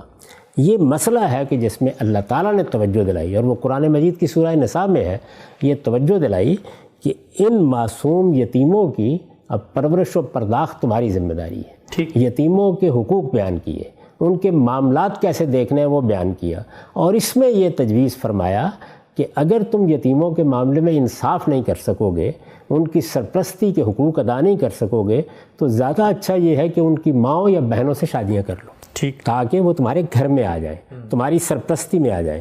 یہ آپ جانتے ہیں کہ یہ کوئی آسان کام نہیں ہوتا کہ آپ کسی دوسرے گھر میں جا کے معاملات کو دیکھیں یا دوسرے گھر میں جا کے کاروبار کو دیکھیں. تو ان کی ضرورتوں کو پورا کرنے کے لیے یہ اللہ تعالیٰ کی طرف سے ترغیب دی گئی. یعنی لوگوں سے کہا گیا وہ آگے بڑھیں. جیسے سیلاب آ جائے، جیسے کوئی طوفان آ جائے، تو آپ کہتے ہیں نا کہ لوگ آگے بڑھیں اور اپنی خدمات پیش کریں. یہ آپ کو معلوم ہے کہ یہی صورتحال جب دوسری جنگ عظیم ہوئی یا پہلی جنگ عظیم ہوئی تو یورپ میں پیش آ گئی. بہت بڑے پیمانے پر عورتیں بیوہ ہو گئیں، اسی طرح سے بچے یتیم ہو گئے. تو اس میں اللہ تعالیٰ نے یہ فرمایا کہ لوگ آگے بڑھیں. جب اللہ تعالیٰ یہ بات کر رہے ہوں گے، زمین پر خدا کا پیغمبر ہوگا، لوگوں سے کہا جا رہا ہوگا کہ اپنی بیویوں کے ہوتے ہوئے تم 2 3 4 عورتوں کی سرپرستی کرو، ان بیوہ عورتوں کی سرپرستی کر کے ان کے یتیموں کے سر پر ہاتھ رکھو، تو اس میں سب سے پہلے کس کو لبیک کہنا چاہیے؟ جس کا مشن ہے. سب سے پہلے کس کو آگے بڑھنا چاہیے؟ تو رسول اللہ صلی اللہ علیہ وسلم نے سب سے پہلے آگے بڑھ کے بعض خواتین سے، یعنی ان خواتین سے جن کے شوہر رخصت ہو گئے تھے اس کشمکش میں، وہ بیوہ ہو گئی تھیں، ان کے بچوں کو سرپرستی کی ضرورت تھی، اس تمدنی ضرورت کے تحت، اس انسانی ضرورت کے تحت 3 خواتین سے شادیاں. اچھا، اب میں آپ سے عرض کرتا ہوں کہ اس میں معاملے کی نوعیت کیا ہوئی، اس کو بھی آپ یہ دیکھ لیجئے. میں نے اپنے اسی مضمون میں اس کو بیان کیا ہے اور اس کی تمہید یہاں سے اٹھائی ہے، اس کو بھی سن لیجئے. اس میں شبہ نہیں کہ اپنی زندگی کے آخری 8 برسوں میں آپ نے مزید 8 خواتین سے نکاح کیا. یعنی پہلے کا معاملہ بالکل وہی ہے، آخری 8 برسوں میں مزید 8 خواتین سے نکاح کیا، اور اس کے لیے ایک خصوصی قانون بھی نازل کیا گیا. اچھا، قرآن مجید میں ہے وہ، اس کا میں آگے چل کے ذکر کروں گا. لیکن یہ نکاح، یعنی اب جن نکاحوں پر ہم بات کر رہے ہیں، یہ نکاح نہ بشری حیثیت میں کیے گئے، نہ اپنی خواہش نفس سے، اور نہ خواہش نفس کی تسکین کے لیے. ٹھیک، ان میں سرے سے یہ چیز ہی زیر بحث نہیں. ذمہ داری ہے. میں بتا چکا کہ رسول اللہ کی ذاتی زندگی کو دیکھیں وہ کیا ہے، آپ کے ذاتی فیصلوں کو دیکھیں کیا ہے، سیدہ خدیجہ کے ساتھ آپ کی رفاقت کو پڑھیں، اس کے بعد آپ نے جو فیصلے کیے ان کو دیکھیں. کوئی شخص یہ باور کر سکتا ہے؟ ایسا کچھ بھی نہیں ہوا، بلکہ اب گویا پیغمبر کی حیثیت سے جو آپ کی ذمہ داریاں ہیں ان کو پورا کرنے کا وقت آ گیا. بلکہ خدا کے آخری پیغمبر کی حیثیت سے اپنی منصبی ذمہ داریوں سے عہدہ برا ہونے کے لیے، اور خدا کے حکم پر، یعنی یہاں خدا کے حکم پر یا اس کے ایما سے کیے گئے تھے. اللہ تعالیٰ چاہتے تھے کہ یہ نکاح کیے جائیں. ٹھیک، جن خواتین کے ساتھ یہ مسئلہ پیش آ گیا ہے، اب دیکھیے آسمان کا پروردگار بھی رب العالمین ہے، رسول اللہ بھی رحمت للعالمین ہے. یعنی اللہ تعالیٰ کو فکر ہے اس بات کی کہ میرے پیغمبر کی دعوت کے نتیجے میں یہ عورتیں بیوہ ہو گئی ہیں، یہ بچے یتیم ہو گئے ہیں، ان کا کیا ہوگا. کوئی سلیم الطبع آدمی جس نے تعصبات کو الگ رکھ کر کبھی اس معاملے کو سمجھنے کی کوشش کی ہے، اس حقیقت کا انکار نہیں کر سکتا. اس کے بعد اب میں نے بدر و احد کا حوالہ آپ کو دیا اور یہ بتایا کہ اس میں اللہ تعالیٰ کی طرف سے باقاعدہ ترغیب دی گئی. یہ قرآن مجید میں ہے، فَإِنْ خِفْتُمْ أَلَّا تُقْسِطُوا فِي الْيَتَامَىٰ فَانكِحُوا مَا طَابَ لَكُم مِّنَ النِّسَاءِ مَثْنَىٰ وَثُلَاثَ وَرُبَاعَ. سب مسلمانوں کو ترغیب دی گئی. سب سے پہلے رسالت مآب صلی اللہ علیہ وسلم نے اپنے آپ کو پیش کیا. چنانچہ 3 بیوہ خواتین سے آپ نے شادی کر لی. یہ 3 خواتین کون ہیں؟ حفصہ بنت عمر ہیں، سیدنا عمر کی بیٹی، زینب بنت خزیمہ ہے، اور سلمہ بنت ابی امیہ ہے. ٹھیک، یہ تینوں کی تینوں. تو اب ضرورت کیا پیش آ گئی؟ یعنی جنگوں کے نتیجے میں بیوہ ہونے والی عورتوں کو اور ان کے بچوں کو سرپرستی فراہم کرنا. یہ دوسرا مرحلہ ہے. ٹھیک. یعنی 8 شادیوں میں سے 3 یہ 3 ہے، 5 باقی تو میں نے آپ سے عرض کر دیا نا. یعنی ہم سیدہ خدیجہ کا معاملہ دیکھ چکے، سیدہ سودا بنت زمعہ کا، سیدہ عائشہ کا معاملہ دیکھ چکے. اس کے بعد ایک اور مسئلہ پیش آ گیا، اور وہ مسئلہ کیا تھا؟ وہ مسئلہ یہ تھا کہ سوسائٹی میں سب سے بڑی اگر کوئی مصیبت تھی تو وہ غلامی کی مصیبت تھی. یعنی جس طرح آج کے زمانے کی بعض مصیبتیں ہیں، اسی طرح کی ایک بڑی مصیبت یہ تھی. یہ آپ کو معلوم ہے کہ امریکہ میں بھی جو سب سے بڑا مارکا ہوا اور جس میں خانہ جنگی کی نوبت آ گئی، وہ غلامی کے خاتمے کا معاملہ تھا. اسلام نے غلامی کو ختم کرنا چاہا. ٹھیک. اس کے لیے بہت سے اقدامات کیے. ایک تو بنیادی بات جو قرآن مجید نے بیان کر دی اور خاتمے کا گویا اعلان کر دیا، وہ یہ تھا کہ آئندہ جب جنگوں میں لوگ پکڑے جائیں گے تو وہ قیدی ہوں گے، ان میں سے کسی کو غلام نہیں بنایا جائے گا. اور جب ان کی رہائی کا معاملہ ہوگا تو 2 ہی صورتیں ہوں گی، فَإِمَّا مَنًّا بَعْدُ وَإِمَّا فِدَاءً. یعنی یا ان کو احسان کے طور پر رہا کر دیا جائے گا، اور یا دوسری صورت یہ ہوگی کہ آپ فدیہ لے لیں گے، یعنی تبادلہ کر لیا، کچھ رقم لے لی. اس طرح قیدیوں کے معاملے میں جب قرآن نے یہ کہہ دیا تو گویا غلامی کا یا ان کو قتل کرنے کا یہ معاملہ ہمیشہ کے لیے ختم ہو گیا. ٹھیک. غلامی کے خاتمے کے لیے یہ پہلا مرحلہ تھا، یعنی جس میں ایک بنیادی اقدام کیا گیا. اس بنیادی اقدام کے بعد ایک دوسری چیز تھی، وہ یہ کہ آپ نے غلامی کا دروازہ تو بند کر دیا، آئندہ غلام نہیں بنائے جائیں گے، لیکن موجود غلاموں کا کیا کیا جائے؟ تو موجود غلام پستی میں گرے ہوئے تھے. عورتیں تھیں جن کی کوئی حیثیت نہیں تھی. سوسائٹی میں لوگوں کی حیثیت کو بحال کرنا، ان کو برتری کے مقام پر لانا، برابری کی سطح پر لانا، یہ ایک حکم سے نہیں ہوتا.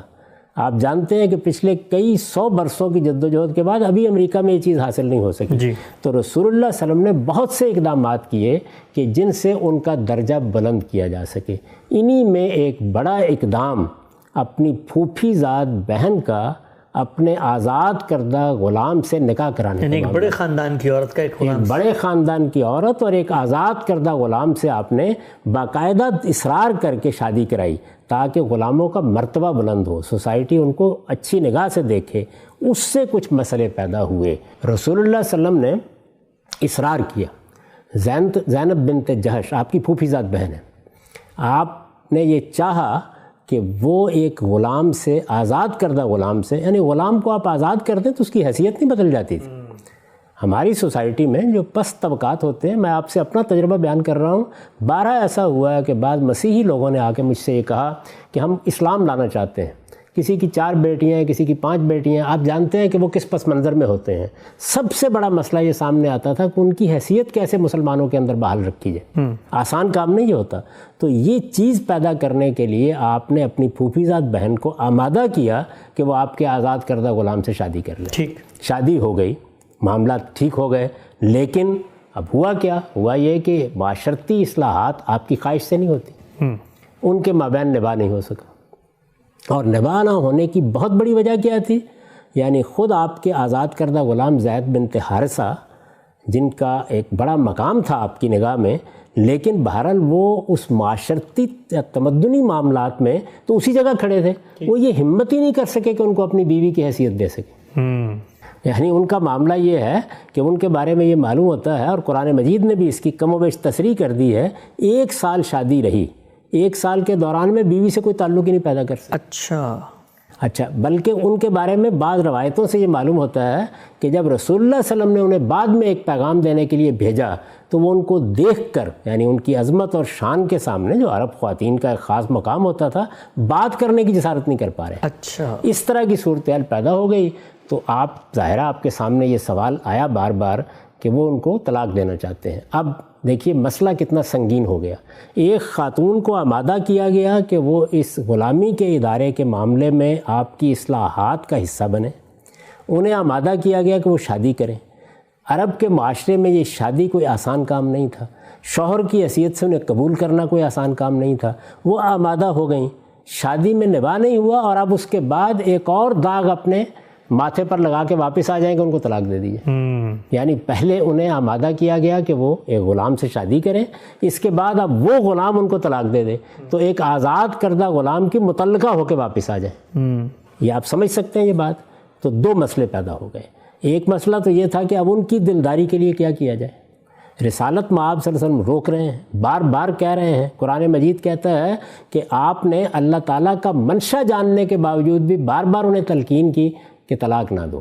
لیکن بہرحال وہ صورتحال ایسی تھی یہاں تک کہ طلاق ہو گئی.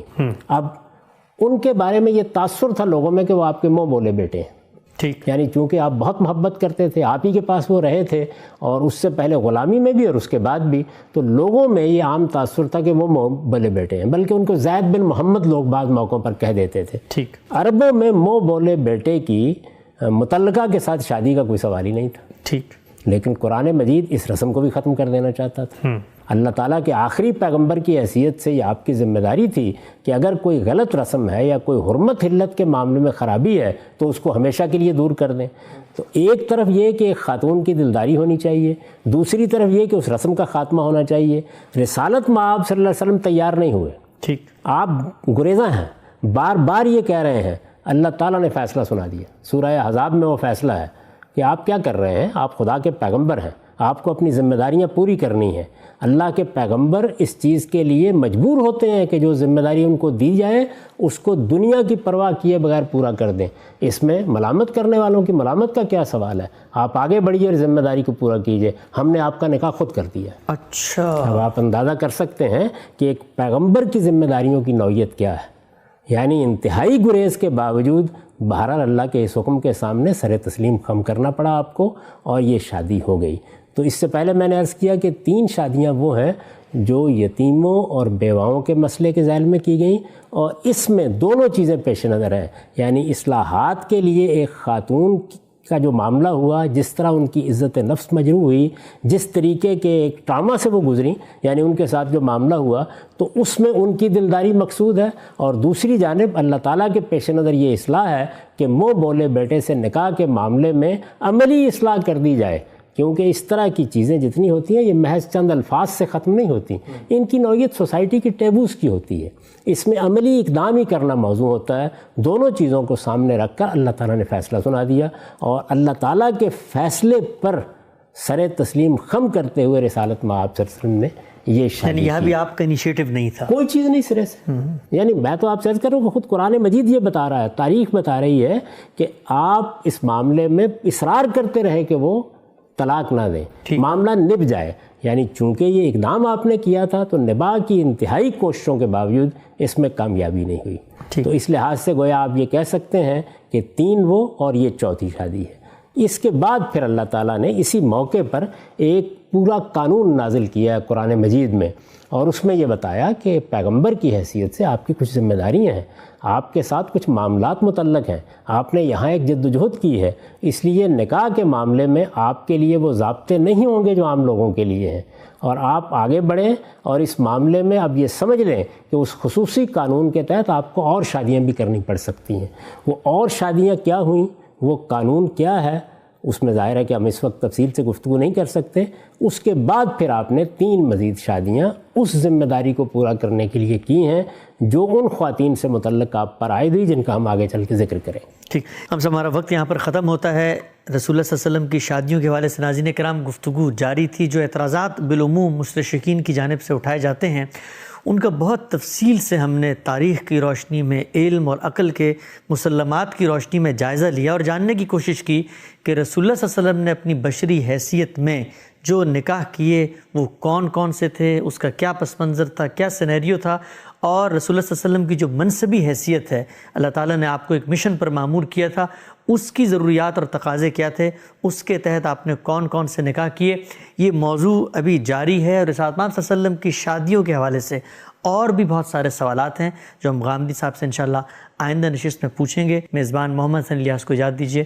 اللہ حافظ. ہم سب وہ جو گزشتہ پروگرام میں ہم نے جس موضوع پر گفتگو کا آغاز کیا تھا، رسالت صلی اللہ علیہ وسلم کی شادیاں، جن پر بالعموم مستشرقین کی روایت کی جانب سے بہت اعتراضات اٹھتے ہیں، آپ نے بڑے مفصل انداز میں ان شادیوں کے بارے میں بتایا تھا کہ رسول اللہ صلی اللہ علیہ وسلم نے خود اپنی خواہش سے کون سی شادی کی، وہ کون سی ضروریات جو آپ کے مشن سے متعلق تھیں پیدا ہوئیں، اور ہم پہنچے یہاں تک تھے کہ رسالت صلی اللہ علیہ وسلم نے اپنی ہی ایک پھپھو ذات خاتون کا نکاح اپنے آزاد کردہ غلام سے کروا دیا تھا. ربط کلام کے لیے میں چاہوں گا کہ آپ جو گزشتہ آپ صلی اللہ علیہ وسلم کے نکاح تھے ان کی نوعیتوں کو واضح کرتے ہوئے اس سوال کا جواب دیں. لوگ عام طور پہ یہ پوچھتے ہیں، اور جب میں نے مستشرقین کا لٹریچر دیکھا تو اس میں نعوذ باللہ بہت ہی منفی انداز میں اس واقعے کو پیش کیا گیا ہے کہ آپ صلی اللہ علیہ وسلم نے گویا ایک منکوحہ خاتون جو کہ نکاح یافتہ تھیں ان سے طلاق کروا کے نعوذ باللہ کوئی نکاح کیا. تو مجھے بتائیے گا کہ کیا نوعیت تھی ان کے نکاح کی؟ ایک غلام سے نکاح ہوا، کیا وہ مشکلات پیش نظر تھیں جس کے بعد سعد مآب صلی اللہ علیہ وسلم کو وہ نکاح کرنا پڑا؟ میں پیچھے عرض کر چکا، زینب بنت جہش ان کا اسم گرامی ہے. یہ رسالت مآب صلی اللہ علیہ وسلم کی پھوپھی ذات بہن ہے. رسالت مآب صلی اللہ علیہ وسلم نے، میں بڑی تفصیل کے ساتھ اس سے پہلے عرض کر چکا ہوں کہ یہ کوشش کی کہ غلاموں کا مرتبہ بلند کیا جائے. یہ لوگ تو آج عام طور پر کہہ دیتے ہیں نا کہ غلامی کے معاملے میں کیا کیا اسلام نے. تو میں نے آپ کو یہ بتایا تھا کہ اسلام نے غلامی کا دروازہ تو بند کر دیا. یہ کہہ دیا کہ آئندہ کسی جنگی قیدی کو غلام نہیں بنایا جائے گا. یہ بات سورہ محمد میں بالکل واضح طریقے سے بیان کر دی گئی ہے. غلام جہاں سے بنائے جاتے تھے وہ جنگیں ہی تھیں. اسی کو کسی حد تک جائز بھی سمجھا جاتا تھا. ابتدا بھی یہیں سے ہوئی، یعنی مختلف قبیلے جب ایک دوسرے پر حملہ آور ہو گئے تو اس میں سزا کے طور پر غلامی کا آغاز ہوا، لیکن آہستہ آہستہ ایک پورا انسٹیٹیوشن بن گیا. سینکڑوں کی تعداد میں غلام ہو گئے، ان کی منڈیاں لگ گئیں، وہ بکنے لگ گئے. یہ صورتحال تھی جس سے اسلام کو یا رسالت مآب صلی اللہ علیہ وسلم کی دعوت کو سابقہ درپیش تھا. ابتدا ہی میں یہ اعلان کر دیا گیا کہ فک و رقبہ، لوگوں گردنیں چھڑاؤ. لیکن گردنیں چھڑانا کوئی آسان کام تو نہیں تھا. جہاں غلام بنانے پہ پابندی لگائی گئی وہاں بہت سی اصلاحات کا ڈول ڈالا گیا کہ اب یہ معاشرے میں جو لوگ موجود ہیں ان کا مرتبہ بلند کیا جائے. خاص طور پر عورتوں کا مرتبہ برابر کا ہو، یہ خاندانی عورتوں کے برابر آ کر اپنے گھر بسائیں. اس طرح کے بے شمار اقدامات ہیں جن کی فہرست آپ بنا سکتے ہیں جو اس خاص مقصد کو سامنے رکھ کے کیے گئے. تو یہ اقدام بھی اسی چیز کو سامنے رکھ کے کیا گیا تھا. یعنی اگر رسول اللہ کی پھوپھی ذات بہن وہ ایک آزاد کردہ غلام سے بیاہی جائیں گی، یہ گھر بس جائے گا اور اس طرح سے زید بن حارثہ کا مرتبہ سوسائٹی میں مان لیا جائے گا، تو آپ دیکھیں نا کتنا بڑا اصلاحی کام ہو جائے گا. تو رسول اللہ صلی اللہ علیہ وسلم نے یہ غیر معمولی اظہار کیا. اس کے لیے دونوں ہی آسانی سے آمادہ نہیں ہو سکتے تھے، یعنی دونوں کو ترغیب دی. زید بن حارثہ بھی یہ محسوس کرتے تھے کہ ایک خاندانی عورت کے ساتھ اور ایک بڑے خاندان کی عورت کے ساتھ، اور جو بہرحال اپنی ایک خاص شخصیت بھی رکھتی ہیں، ان کے ساتھ میں نکاح کروں گا تو نبھا سکوں گا، یہ حیثیت برابری کی ہو سکے گی، میں شوہر کی حیثیت سے اپنی ذمہ داریاں ادا کر سکوں گا. اور دوسری جانب پھوپھی ذات بہن کے لیے بھی آمادہ ہونا کوئی آسان کام نہیں تھا. تو رسول اللہ صلی اللہ علیہ وسلم کی عزت کو، آپ کے احترام کو، آپ کی ترغیب کو پیش نظر رکھتے ہوئے دونوں آمادہ ہو گئے. اب نباہ تو ایسی چیز نہیں ہے نا کہ جو کسی کے احترام میں ہو سکتا ہے. اس کے اندر بہت سے نفسیاتی عوامل کار فرما ہوتے ہیں، بہت سے سماجی عوامل کار فرما ہوتے ہیں، طبائع، میلان اور بہت سی چیزیں. ایسا نہیں ہے کہ سیدہ نے اس معاملے میں کوئی غلط رویہ اختیار کیا.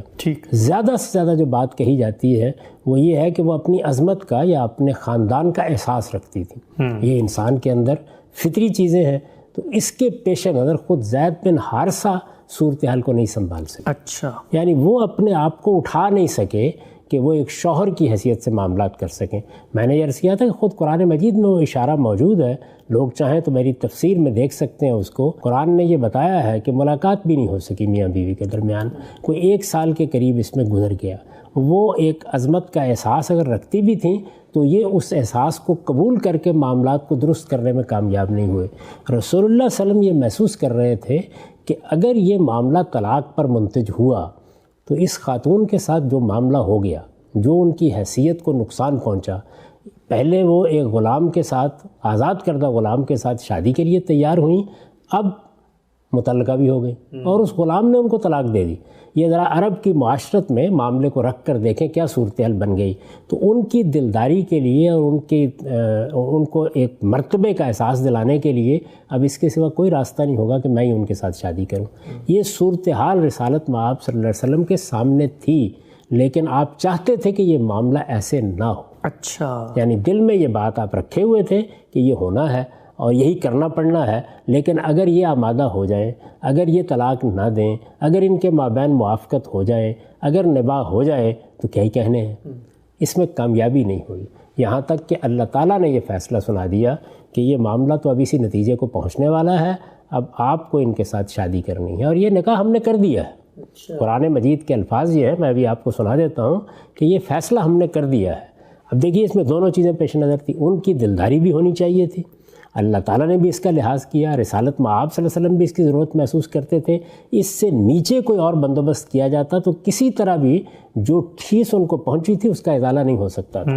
اور دوسری جانب ایک اور بڑی چیز درپیش ہو گئی. رسالت مآب صلی اللہ علیہ وسلم خاتم النبیین ہے. یہ ختم نبوت کا ذکر اسی سیاق میں آیا ہے قرآن مجید میں.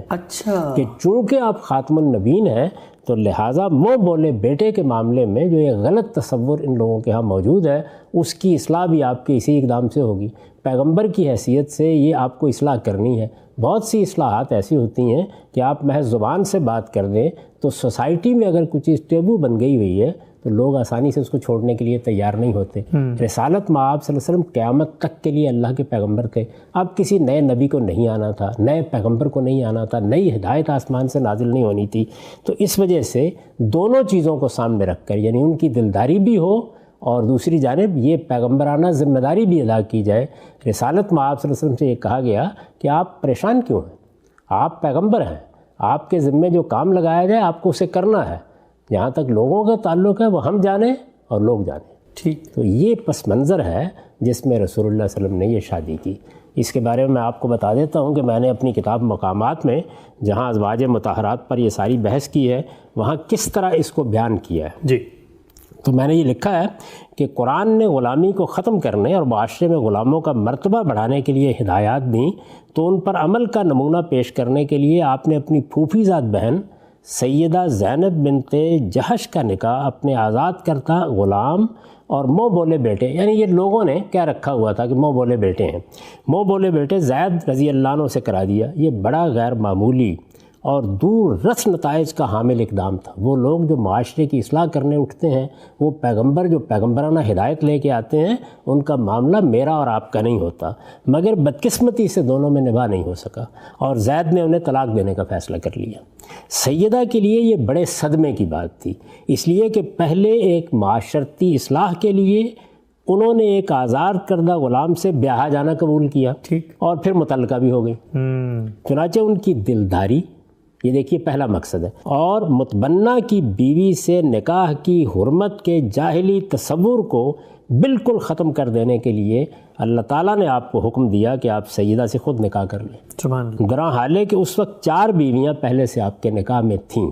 اس پر جو لوگ معترض ہو سکتے تھے ان کی تنبیہ کے لیے فرمایا کہ آپ خاتم النبیین ہیں، لہٰذا یہ اصلاح آپ ہی کو کرنی ہے، آپ کے بعد کوئی دوسرا اس کے لیے آنے والا نہیں ہے. سیدہ اور ان کے شوہر کے درمیان جو صورتحال پیدا ہو گئی تھی اس میں آپ خود بھی محسوس کرتے تھے کہ یہی کرنا پڑے گا، لیکن اسے ظاہر نہیں کر رہے تھے. اللہ تعالیٰ نے یہ بات کھول دی اور آپ کو توجہ دلائی کہ اللہ کے پیغمبر اپنی منصبی ذمہ داریوں کے معاملے میں لوگوں کے رد عمل کی پرواہ نہیں کرتے. لہٰذا سیدہ کے ساتھ آپ کے نکاح کا اعلان خود اللہ تعالیٰ کی طرف سے قرآن مجید میں کر دیا گیا. اس سے آپ اندازہ کر سکتے ہیں کہ معاملہ کیا تھا.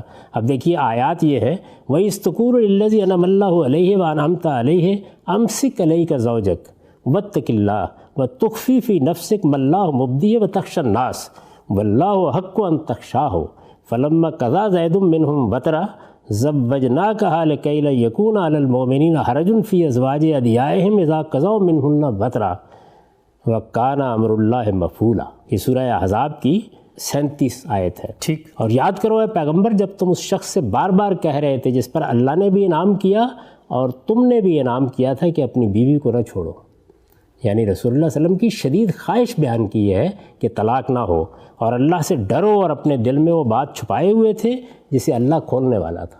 یعنی آپ خیال کر رہے تھے کہ اگر انہوں نے طلاق دی تو مجھے ہی آگے بڑھ کے یہ کام کرنا ہوگا اور یہ بہت سے اعتراضات کا ہدف بن جائے گا.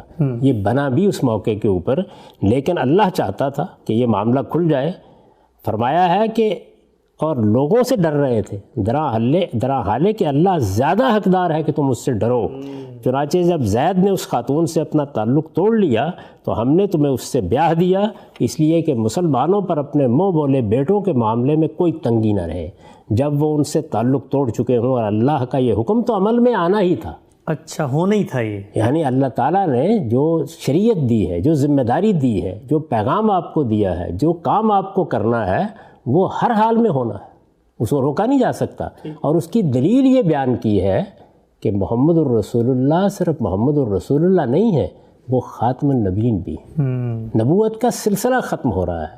تو بتانا یہ مقصود تھا کہ یہ جو شادیاں اب ہو رہی ہیں، یعنی پہلے یتیموں اور بیواؤں کے پس منظر میں یہ ہدایت کی گئی، اللہ تعالیٰ نے خود ترغیب دی، آپ نے آگے بڑھ کے اپنے آپ کو پیش کیا اور باقی صحابہ نے بھی اپنی اپنی ذمہ داری ادا کی۔ اب یہ معاملہ خصوصی ہو گیا کیونکہ شادی آپ نے کروائی تھی، ان کو جو صدمہ پہنچا تھا وہ آپ ہی کے ایک اقدام کے نتیجے میں پہنچا تھا، اور ان کی یہ حیثیت اگر بحال ہو سکتی تھی اور اس صدمے کا ازالہ ہو سکتا تھا تو رسالت مآب صلی اللہ علیہ وسلم کے اس اقدام ہی سے ہو سکتا تھا۔ اور دوسری چیز یہ کہ منہ بولے بیٹے کی بیوی سے نکاح کا معاملہ بھی واضح ہو جائے۔ بالکل، تو دونوں چیزوں کو سامنے رکھ کے یہ کر دیا گیا۔ یہ ان کا معاملہ ہے۔ اس میں اگر کوئی چیز باقی رہ گئی ہے تو میں عرض کر دوں، اس کے بعد پھر ہم اگلے مرحلے کی طرف جاتے ہیں۔ یعنی یہ موقع ہے کہ جس میں 4 بیویاں پہلے سے آپ کے نکاح میں تھیں، ٹھیک، اس لیے اللہ تعالیٰ کو نکاح کا اعلان بھی خود کرنے کی ضرورت محسوس ہوئی، اور اس کے ساتھ وہ ضابطہ جو آگے زیر بحث آئے گا جس میں آپ سے متعلق نکاح کے معاملے میں ایک نیا قانون دیا گیا۔ ٹھیک، کچھ چیزوں پر پابندی اٹھا لی گئی اور کچھ چیزوں کے معاملے میں مزید پابندیاں لگا دی گئیں۔ ٹھیک۔ اب صاحب ربط کلام کے لیے میں صرف یہاں پر یاد دہانی کے طور پہ یہ عرض کروں کہ رسول اللہ کا پہلا نکاح سیدہ خدیجہ سے ہوا، اس کے بعد سودا بنت زمع اور سیدہ عائشہ کے ساتھ آپ نے اس کا پس منظر بتایا تھا۔ پھر آپ نے بتایا کہ احد کا معرکہ ہوا اور اس کے اندر بڑی تعداد میں بچیاں یتیم ہو گئیں، عورتیں بیوہ ہو گئیں، 3 نکاح اس موقع پر ہوئے، اور یہ ایک نکاح ہے جس کا پس منظر اور حکمت آپ نے بیان کی۔ اس کے علاوہ کتنے نکاح ہیں رسالت مآب صلی اللہ علیہ وسلم کے جو اس کے بعد ہوئے اور ان کی کیا نوعیت؟ بحثیت مجموعی 11 ہے نا، 3 تو میں نے آپ سے عرض کر دیا کہ آپ نے اپنے ذاتی تقاضوں کے لحاظ سے کیے۔ ٹھیک، یعنی سیدہ خدیجہ سے نکاح کیا، 25 سال کی عمر میں کیا، وہ دنیا سے رخصت ہو گئیں تو سودا بنت زمع کو آپ گھر میں لے آئے۔ اس موقع کی تفصیلات میں اس سے پہلے بتا چکا ہوں کہ سیدہ عائشہ کو بھی پیغام دے دیا گیا تھا۔ ان کی رخصتی کا معاملہ مدینہ آنے کے بعد ہوا، اور کس طرح ہوا وہ بھی عرض کر چکا ہوں۔ جی۔ اس موقع پر بھی رسالت مآب صلی اللہ علیہ وسلم نے سیدہ سودا کو اس بات کا حق دیا کہ وہ چاہیں تو آپ انہیں علیحدہ کر دیتے ہیں، ٹھیک، تاکہ انہیں کسی سوچ سے واسطہ نہ پڑے۔ تو یہ سارا پس منظر آپ کے ذاتی نکاحوں کا تھا۔ اس میں ادنا درجے میں بھی آپ دیکھ سکتے ہیں کہ کسی خواہش نفس کا کوئی سوال ہی نہیں ہے، اتنا ہی دائرہ ہے جس کے اندر کوئی چیز بھی آپ انگلی رکھ کے نہیں بتا سکتے کہ قابل اعتراض ہے۔ ٹھیک۔ اس کے بعد میں نے یہ گزارش کی تھی کہ اب آپ کی اجتماعی ذمہ داریاں شروع ہو گئیں۔ میں اس سے پہلے بھی یہ بات عرض کر چکا ہوں کہ جو آپ کو قدیم زمانے میں یا قبائلی تمدن میں یا زرعی معیشت میں زیادہ نکاحوں کی روایات ملتی ہیں، پیغمبروں کے بارے میں بھی ملتی ہیں، صالحین کے بارے میں بھی ملتی ہیں، اس کی وجہ تمدنی تقاضے ہی ہوتے رہے ہیں ہمیشہ سے۔ اس میں خاص طور پر میں نے قبائلی معاشرت کے بارے میں یہ عرض کیا تھا کہ وہاں آدمی کے لیے جینے کی اس کے سوا کوئی صورت ہی نہیں تھی کہ اس کے دائیں بائیں اس کے بیٹے 25-30 کی تعداد میں کھڑے ہوں۔ یہی اس کی عظمت تھی، یہی اس کا وقار تھا، اور ظاہر ہے کہ ایک عورت پر تو اس کی ذمہ داری نہیں ڈالی جا سکتی۔ تو تمدنی ضرورتیں، معاشی ضرورتیں، معاشرتی ضرورتیں، سماجی ضرورتیں، یہ باعث بنتی رہی ہیں تعدد ازواج کا۔ ہم اصل میں حاضر میں کھڑے ہو جاتے ہیں، آج کے حالات کو دیکھتے ہیں اور ماضی پر تبصرہ شروع کر دیتے ہیں۔ ماضی کو ماضی کے اندر کھڑے ہو کے سمجھنا چاہیے کہ اس میں کیا مسائل پیش آتے ہیں، کس طرح پیش آتے ہیں، ان سے نمٹنے کے کیا طریقے ہوتے ہیں۔ یہ آپ کے علم میں ہے کہ مغربی ملکوں میں لوگوں نے قانون سازی کی، جی، اور اس قانون سازی میں طلاق دینے کے معاملے کو شادی کرنے کے معاملے میں بڑی مشکلات پیدا کر دی گئی۔ جی، جب مشکلات پیدا کر دی گئی تو آپ دیکھیے کہ لوگوں نے یہاں بوائے فرینڈ گرل فرینڈ کا ایک پورا انسٹیٹیوشن قائم کر ڈالا۔ ایسے ہی ہوتا ہے نا۔ تو تمدنی ضرورتیں، سماجی ضرورتیں، حکومتوں کے اقدامات بہت سے مسائل پیدا کر دیتے ہیں۔ ان مسائل کو سامنے رکھ کے، یعنی یہاں اب اگر اس مسئلے پر گفتگو کی جائے گی تو حکومتوں نے کیا کیا ہے، ان اقدامات کا پس منظر کیا ہے، اس میں کیا پابندیاں لگائی گئی ہیں، کہاں مداخلت حدود سے متجاوز ہو گئی ہے، سب کو سامنے رکھا جائے گا۔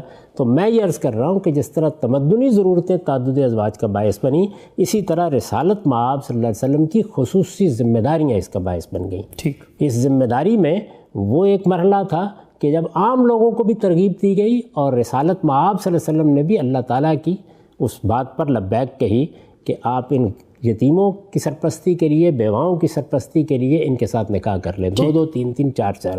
اپنی بیویاں ہوتے ہوئے یہ آسان کام نہیں تھا، بڑی ذمہ داری اٹھانے کا معاملہ تھا۔ ان کے بچے تھے، ان کی سرپرستی کرنی تھی۔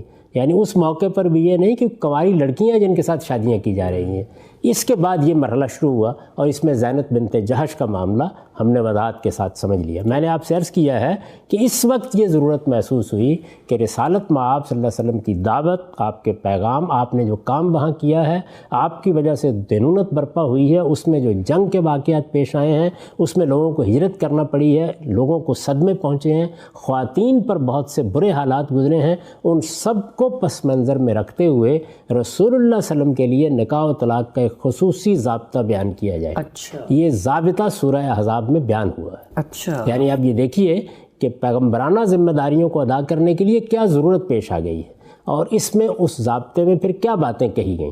یعنی اس میں یہ بتایا گیا کہ فلاں فلاں پابندیاں جو عام لوگوں پر ہیں، مثلا عام لوگ ایک خاص تعداد سے آگے نہیں جا سکتے، یہ پابندی آپ سے اٹھا دی گئی۔ اسی طرح عام لوگوں کے لیے عدل کرنے کی بہت سی ذمہ داریاں ہیں، ان سے بھی آپ کو بری کر دیا گیا، یہ آپ دیکھیں گے آگے۔ لیکن ایک بہت بڑی پابندی لگا دی گئی، اور وہ یہ کہ یہ خواتین جن کے ساتھ آپ نے شادی اللہ تعالیٰ کے ایما سے کی ہے یا اللہ کے حکم پر کی ہے، جن کی ایک خاص حیثیت ہے، اس حیثیت سے یہ آپ کے نکاح میں آئی ہیں، اب آپ ان کو طلاق دے کے ان کی جگہ کو اور بیوی لا ہی نہیں سکتے۔ اچھا، پابندی بھی لگا دی گئی۔ جبکہ ہمارے لیے اس میں بہت آسانی موجود ہے۔ آپ یہ دیکھیے کہ قرآن مجید نے سورہ احزاب میں اس کو کس طریقے سے یہ بیان کیا ہے، یعنی پورا کا پورا ضابطہ جو ہے اس کو کس طریقے سے بیان کیا ہے۔ میں نے اس کا خلاصہ کر کے بیان کر دیا ہے۔ یہ اعلان ہوا، کون سا اعلان ہوا؟ یعنی سیدہ زینب بنت جہش کا نکاح اللہ تعالیٰ نے رسول اللہ صلی اللہ علیہ وسلم کے ساتھ کر دیا، اس کی وجہ میں بیان کر چکا۔ یہ اعلان ہوا تو اس کے ساتھ ہی رسول اللہ صلی اللہ علیہ وسلم کے لیے نکاح و طلاق کا ایک مفصل ضابطہ بھی اللہ تعالیٰ نے اسی سورہ میں بیان کر دیا، سورہ احزاب میں، ٹھیک، جس میں تعدد ازواج کے وہ شرائط تو اٹھا دیے گئے جو عام مسلمانوں پر عائد کیے گئے تھے۔ یعنی جب اس طرح کی ضرورت پیش آ گئی، اور یہ ضرورت بھی اس دنیا میں آخری مرتبہ پیش آنی تھی، ٹھیک، یعنی پیغمبروں کا سلسلہ ختم کیا جا رہا تھا، ایک پیغمبر کی دعوت جس کے ساتھ بہت سے دوسرے حوادث و واقعات وابستہ ہو گئے تھے، ایک قیامت صغریٰ برپا ہوئی، صحابہ کرام میدان میں نکلے، جزیرہ نما عرب میں ایک جہاد و قتال کا معرکہ گرم ہوا، ہجرت کے بہت سے مواقع پیش آئے، پہلے حبشہ کی طرف ہجرت، پھر مدینہ کی طرف ہجرت۔ ان تمام معاملات کو سامنے رکھ کر اللہ تعالیٰ نے یہ ضابطہ رسالت مآب صلی اللہ علیہ وسلم کے لیے بیان فرمایا۔ یعنی وہ شرائط تو اٹھا دیے گئے جو عام مسلمانوں پر عائد کیے گئے تھے، لیکن اس کے ساتھ بعض ایسی پابندیاں آپ پر عائد کر دی گئیں جو عام مسلمانوں کے لیے نہیں ہیں۔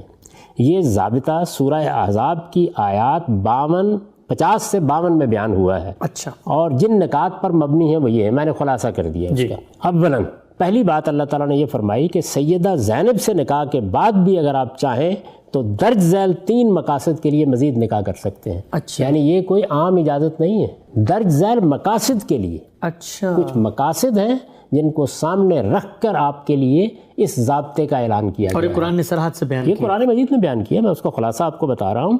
درج ذیل 3 مقاصد کے لیے مزید نکاح کر سکتے ہیں۔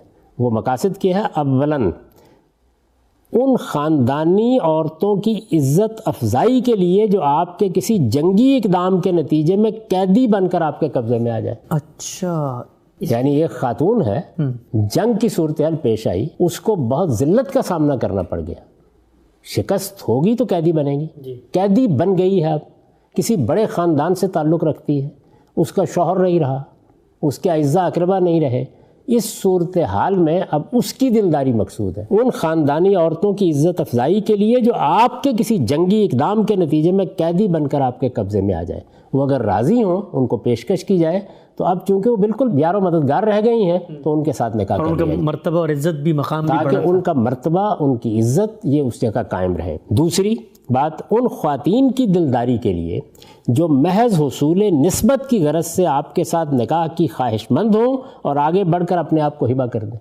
بہت سی خواتین کا معاملہ یہ تھا کہ وہ چونکہ اس سارے مرحلے سے گزر چکی تھیں، ان کی بڑی شدید خواہش تھی کہ ان کو بس یہ سعادت حاصل ہو جائے کہ انہیں ازواج مطہرات میں شامل کر لیا جائے، وہ آپ کی کچھ خدمت کر دیں، یعنی یہ خواہش ان کی طرف سے تھی۔ خدا کا آخری پیغمبر ہے، لوگ اس کو سمجھ نہیں پاتے کہ یہ کیسا تعلق ہے کہ جس کی خواہش کوئی خاتون کر سکتی ہے، تو اللہ تعالیٰ نے فرمایا کہ ان کی دلداری کے لیے بھی اگر آپ مناسب سمجھیں تو نکاح کر سکتے ہیں۔ پھر تیسری چیز کیا ہے؟ تیسرا مقصد، اپنی ان چچا زاد، ماموں زاد، پھوپھی زاد اور خالہ زاد بہنوں کی تالیف قلب کے لیے جنہوں نے آپ کے ساتھ ہجرت کی ہے اور اس طرح اپنا گھر بار اور اپنے اعزاء و اقربا سب کو چھوڑ کر آپ کا ساتھ دیا. یعنی آپ کی دعوت کے لیے یہ نہیں دیکھا کہ شوہر ساتھ جا رہا ہے یا نہیں جا رہا, والدین تیار ہیں یا نہیں تیار, نکل کھڑی ہوئی. یہ آج کا زمانہ نہیں ہے, اس دور میں ذرا اندازہ کیجئے. اس میں صرف سیدہ ام حبیبہ ہی کا واقعات دیکھ لیجئے. ابو سفیان کی بیٹی اپنے شوہر کے ساتھ حبشہ ہجرت کر کے گئی ہیں. جو صورتحال پیدا ہوئی, ہجرت کوئی آسان چیز نہیں ہوتی, اپنا وطن چھوڑنا بھی آسان نہیں ہوتا اس زمانے میں. یہ آج کا دور نہیں ہے کہ آپ نے ٹکٹ بنایا اور آپ جہاز میں بیٹھ گئے. یعنی ایک لمبا سفر کر کے وہاں گئیں, وہاں شوہر مسیحی ہو گئے, ارتداد اختیار کر لیا انہوں نے. ذرا اندازہ کیجئے اس بات کا. اور وہاں اولاد بھی ہو گئی. تو آپ یہ دیکھیں کہ یہ خواتین ہیں جنہوں نے آپ کے ساتھ ہجرت کی, آپ کے لیے اپنا گھر بار, اپنے اعزاء اقربا چھوڑے. ان میں سے کسی کی دلداری کے لیے, کسی کی عزت افزائی کے لیے, کسی کی تالیف قلب کے لیے اگر آپ نکاح کرنا چاہیں تو کر لیں. تو آپ تینوں چیزوں کو آپ دیکھ لیجئے.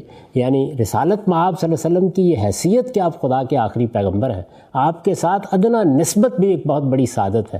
قیامت میں کسی خاتون کو یہ عزت حاصل ہو جائے کہ وہ آپ کی ازواج مطہرات میں اٹھے, اس کا اندازہ عام دنیا کے معاملات کو دیکھنے والے لوگ نہیں کر سکتے. اس کا لحاظ کیا گیا, جنگی اقدام کیا گیا, اس میں کسی خاتون کو صدمہ پہنچا ہے, اس کی دلداری کا خیال کیا گیا. اور اسی طرح یہ عورتیں کہ جنہوں نے آپ کے لیے اپنا سب کچھ قربان کر دیا اور اپنے خاندان کی ہے. ٹھیک. یعنی آپ دیکھیں اس میں گنوایا ہے, چچا زاد ہیں, ماموں زاد ہیں, پھوپھی زاد ہیں, خالہ زاد, اس خاندان سے تعلق رکھتی ہیں. قریبی تعلق کے باوجود انہوں نے یہ مصیبت اٹھائی ہے, ہجرت کی ہے, یہ سارے معاملات جھیلے ہیں, جنگ کی مصیبتیں برداشت کی ہیں. ان کو اگر آپ اپنے نکاح میں لانا چاہیں تو لے آئیں. اچھا, پھر اس کے بعد مزید کیا بتایا گیا؟ یہ بتایا گیا کہ یہ نکاح چونکہ ایک دینی ذمہ داری کو پورا کرنے کے لیے کیے جائیں گے. یعنی نہ اس میں کوئی اپنی ذاتی خواہش شامل ہے, نہ ذاتی ضرورت شامل ہے, نہ کوئی خواہش نفس کی تسکین مقصود ہے. اللہ تعالیٰ ایک ذمہ داری ڈال رہے ہیں. یہ نکاح چونکہ ایک دینی ذمہ داری پوری کرنے کے لیے کیے جائیں گے, اس لیے اپنی بیویوں کے ساتھ بالکل یکساں تعلق رکھنے کی ذمہ داری آپ پر عائد نہیں ہوتی. یعنی اللہ تعالیٰ نے چونکہ پابند کیا ہے مجھے اور آپ کو کہ اگر ہم ایک سے زیادہ شادی کریں تو یکساں تعلق رکھیں. رسالت بآب صلی اللہ علیہ وسلم سے یہ پابندی اٹھا دی گئی. اچھا. کیونکہ آپ یہ نکاح اپنی مرضی سے نہیں کر رہے. یہ الگ بات ہے کہ تاریخ یہ بتاتی ہے کہ آپ نے اس رعایت کو قبول نہیں فرمایا, عملاً نہیں قبول فرمایا. لیکن اللہ تعالیٰ نے بالکل انصاف کے ساتھ یہ کہا کہ جب میں کہہ رہا ہوں, میرا ہی ماں ہے, میں نے جو دین آپ کو دیا ہے یہ اس کی ذمہ داری ہے, پیغمبرانہ حیثیت سے آپ یہ خدمت انجام دے رہے ہیں, تو آپ پر یہ ذمہ داری نہیں. ثالثاً, تیسری چیز کیا تھی؟ ان خواتین کے سوا دوسری تمام عورتیں اب آپ کے لیے حرام ہیں. اچھا. یعنی اب دنیا بھر میں آپ اپنی مرضی سے شادی بھی نہیں کر سکتے, اپنی کسی بیوی کو طلاق دے کے اس کی جگہ دوسری بیوی بھی نہیں لا سکتے. وہ خواتین ایک الگ بحث ہے کہ وہ امت کی مائیں قرار دے دی گئیں, ان کے اوپر بھی ایک ذمہ داری ڈالی گئی. لیکن خود حضور کو پابند کر دیا گیا کہ آپ اب ان کو تبدیل نہیں کر سکتے, ان کی جگہ کوئی دوسری نکاح میں عورت نہیں لا سکتے.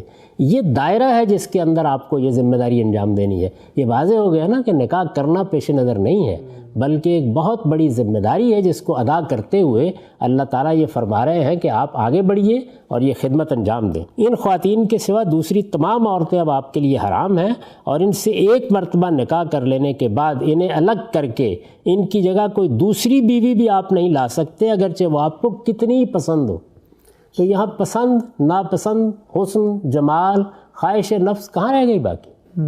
یعنی یہ تو ایک فریضہ ہے جس کو آپ ادا کر رہے ہیں.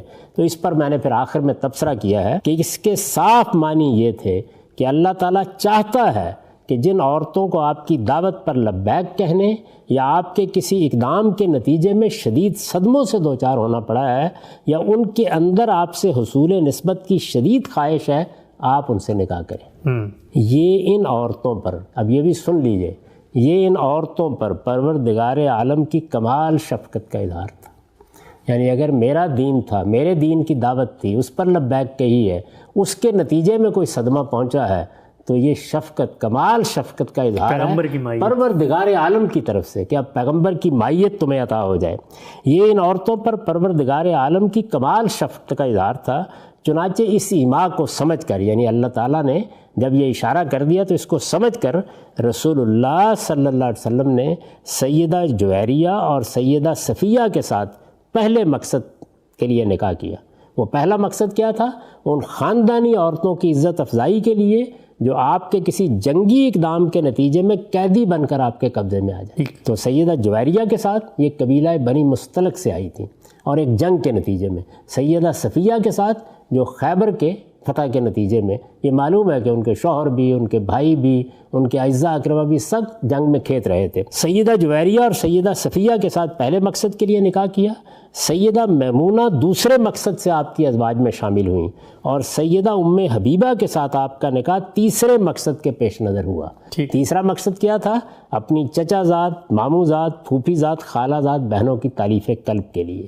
ایک سیدہ میمونہ ہے جن کی یہ خواہش آپ نے پوری کر دی کہ میں صرف نسبت چاہتی ہوں۔ ٹھیک، تو یہ صورتحال ہوئی ان 4 نکاحوں کی۔ آپ ذہن میں رکھیے کہ 3 نکاح وہ تھے، یعنی سیدہ خدیجہ کے ساتھ آپ کا نکاح، سیدہ سودا بنت زمعہ کے ساتھ آپ کا نکاح، سیدہ عائشہ کے ساتھ، جو ذاتی ضروریات کے لیے اسی طرح ہوئے جس طرح نکاح کی ضرورت ہوتی ہے۔ اس میں کوئی چیز ایسی نہیں ہے کہ جس کو آپ ادنیٰ درجے میں بھی ہدف بنا سکیں۔ اس کے بعد وہ مرحلہ شروع ہوتا ہے، اور یہ مرحلہ کب شروع ہوا؟ یعنی رسالت مآب صلی اللہ علیہ وسلم کی حیات طیبہ کے آخری 8 سال میں وہی موقع تھا۔ اس سے پہلے کا سارا زمانہ اسی طرح گزر گیا، یہ اس وقت شروع ہوا، اور اس میں یہ 8 نکاح ہوئے ہیں۔ 3 ہم نے بتا دیا آپ کو کہ وہ بیوہ عورتوں کو، یتیم بچوں کو سہارا دینے کے لیے کیے گئے۔ وہ 3 نکاح تھے، اس کا بھی آپ نے سن لیا کہ وہ سیدہ حفصہ کے ساتھ ہوا، یہ عمر رضی اللہ عنہ کی بیٹی ہیں، زینب بنت خزیمہ کے ساتھ ہوا، ام سلمہ بنت ابی امیہ کے ساتھ ہوا۔ یہ 3 نکاح تھے۔ پھر زینب بنت جہش کا معاملہ، زینب بنت جہش کا معاملہ پیش آ گیا، اس کا پس منظر بھی پوری وضاحت کے ساتھ میں نے آپ کی خدمت میں عرض کر دیا۔ یہ 4 نکاح اس کے بعد ہوئے، تو اس لحاظ سے یہ 8 نکاح اور پہلے وہ 3، تو ان کی تعداد 11 بنتی ہے۔ پھر آخر میں نے لکھا ہے کہ اس سے واضح ہے کہ یہ ایک خالص دینی ذمہ داری تھی جو نبوت و رسالت کے منصبی تقاضوں سے رسول اللہ صلی اللہ علیہ وسلم پر عائد ہوئی، اور آپ نے اسے پورا کر دیا۔ بشری خواہشات سے اس کا کوئی تعلق نہ تھا، چنانچہ ضروری تھا کہ اسے عام قانون سے مستثنیٰ رکھا جائے۔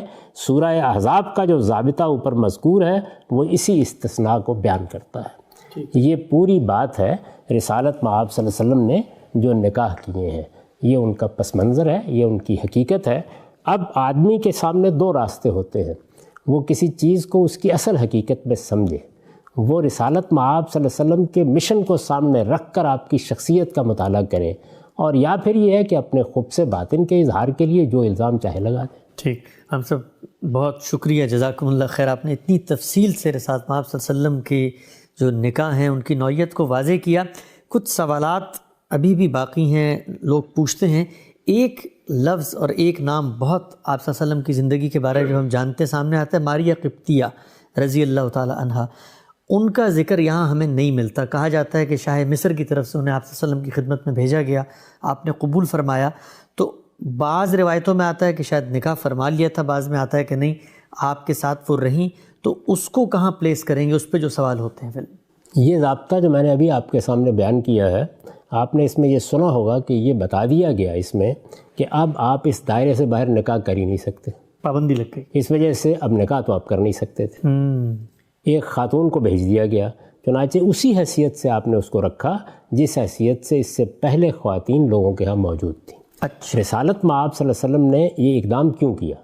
اس لیے یہ اقدام کیا گیا تاکہ ایک جانب غلامی پر پابندی لگائی جا رہی ہے، دوسری جانب غلاموں کے ساتھ کیا سلوک کرنا چاہیے، ان کو گھروں میں کیسے رکھنا چاہیے، ان کو کیسے عزت دینی چاہیے، باوجود اس کے کہ غلامی کا داغ ان کی پیشانی پر لگا ہوا ہے اور یہ معاشرے نے لگا دیا ہے، لیکن ہم ان کو کس حد تک اوپر اٹھا سکتے ہیں۔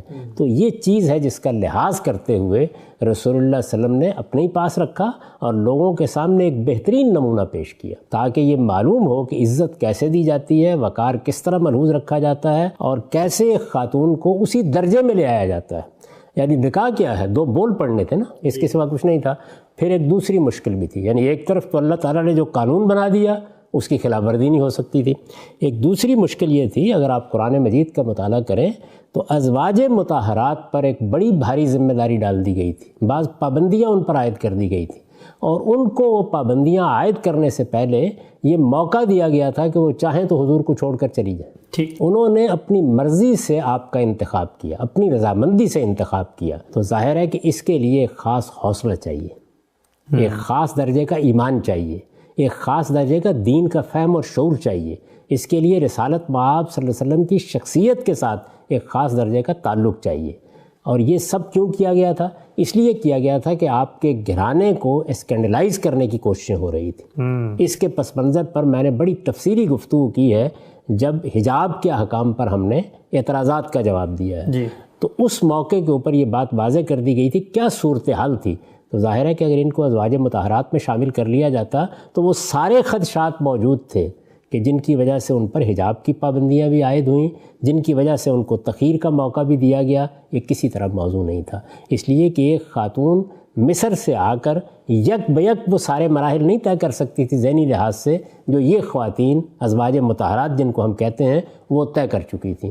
تو یہ سارا پس منظر ہے کہ جس میں آپ نے پھر ان کے ساتھ شادی نہیں کی۔ ٹھیک، ہم سب کچھ لوگ یہ بھی کہتے ہیں جو اعتراض کرتے ہیں کہ کیا یہ ممکن نہیں تھا کہ اگر شاہ مصر کی طرف سے اس طرح کا کوئی تحفہ بھیجا گیا ہے تو رسالت مآب صلی اللہ علیہ وسلم اس کو قبول کرنے سے انکار کرتے اور رد کر دیتے؟ دو خواتین تھیں، آپ نے یعنی قبول کرنے سے انکار کر دیتے، یہ تو اس وقت کی معاشرت کے لحاظ سے ایک بڑی بیہودہ بات ہوتی، یعنی اس کے بڑے برے اثرات ہوتے۔ آپ نے ظاہر ہے کہ دعوت پہنچائی تھی لوگوں کو، کسی کی تحفے کو آپ کیسے قبول کرنے سے انکار کر سکتے ہیں؟ لیکن آپ نے ایک خاتون کو کچھ دوسرے صحابہ کو دے دیا اور ان کو اپنے پاس رکھا، اس سے ظاہر ہے کہ تحفے کی قدر افزائی کا پیغام بھی مل گیا، اور دوسری جانب یہ روایت قائم کرنے کا موقع بھی مل گیا کہ اب کیا اسوہ ہوگا کہ اگر آپ کے ہاں کوئی اس طرح کی خاتون موجود ہے تو آپ اس کو عزت کس طرح دیں گے، اس کو مقام اور مرتبے کو کیسے ملحوظ رکھیں گے، ازواج کے ہوتے ہوئے اس کے ساتھ معاملہ کیسے کریں گے، اور یہ ساری چیزیں جتنی بھی ہیں ان میں دوسرے صحابہ کو کس طرح آپ کے نمونے کو سامنے رکھ کے عمل کرنا ہے۔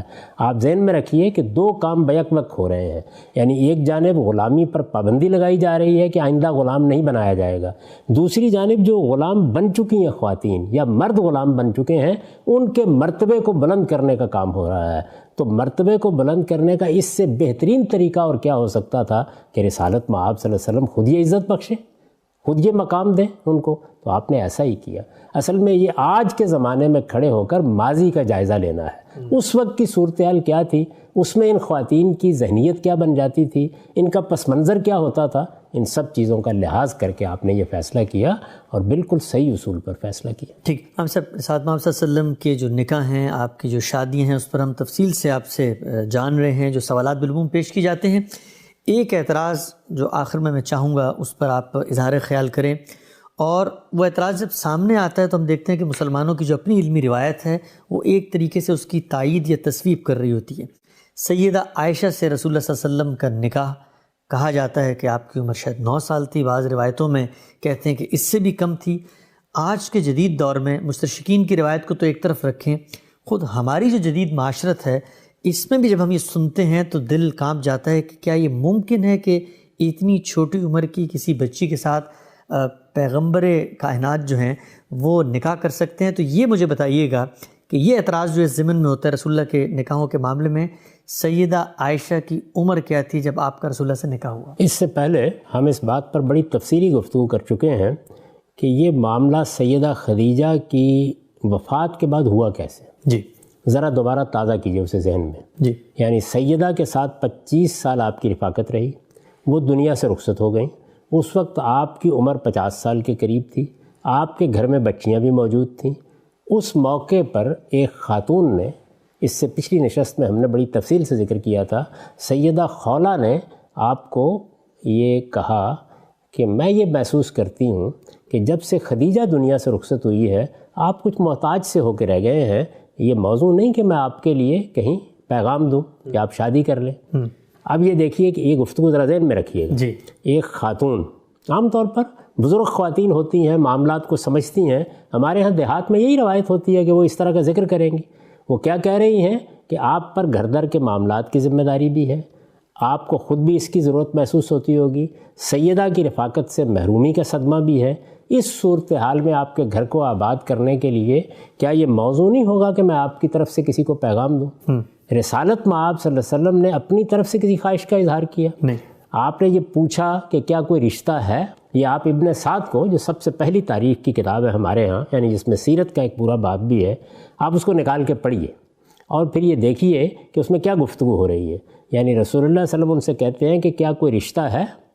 وہ جواب میں یہ کہتی ہیں کہ دونوں ہیں، یعنی کماری بھی ہے اور شوہر دیدہ بھی ہے. ٹھیک. شوہر دیدہ کون ہے؟ سیدہ سودا بنت زمعہ، 50 سال کی ایک بیوہ خاتون ہے. کماری کون ہے؟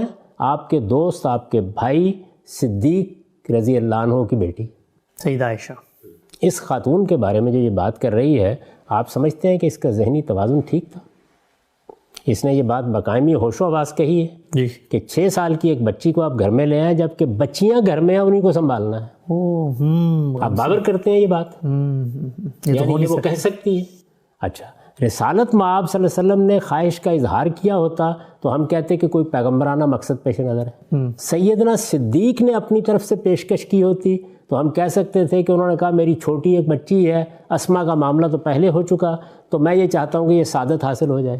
نہ ادھر سے کوئی ایما ہے نہ ادھر سے کوئی بات ہے. ٹھیک. تو اب ظاہر ہے کہ بالکل عام عقلی اصولوں پر دیکھنا پڑے گا. آپ باور کرتے ہیں کہ کوئی خاتون یہ بات کہے گی؟ نہیں. یعنی 6 سال کی بچی کے بارے میں کہے گی؟ وہ تو بچیاں گھر پہ ہیں. 9 سال کی بچی کے بارے میں یہ کہے گی؟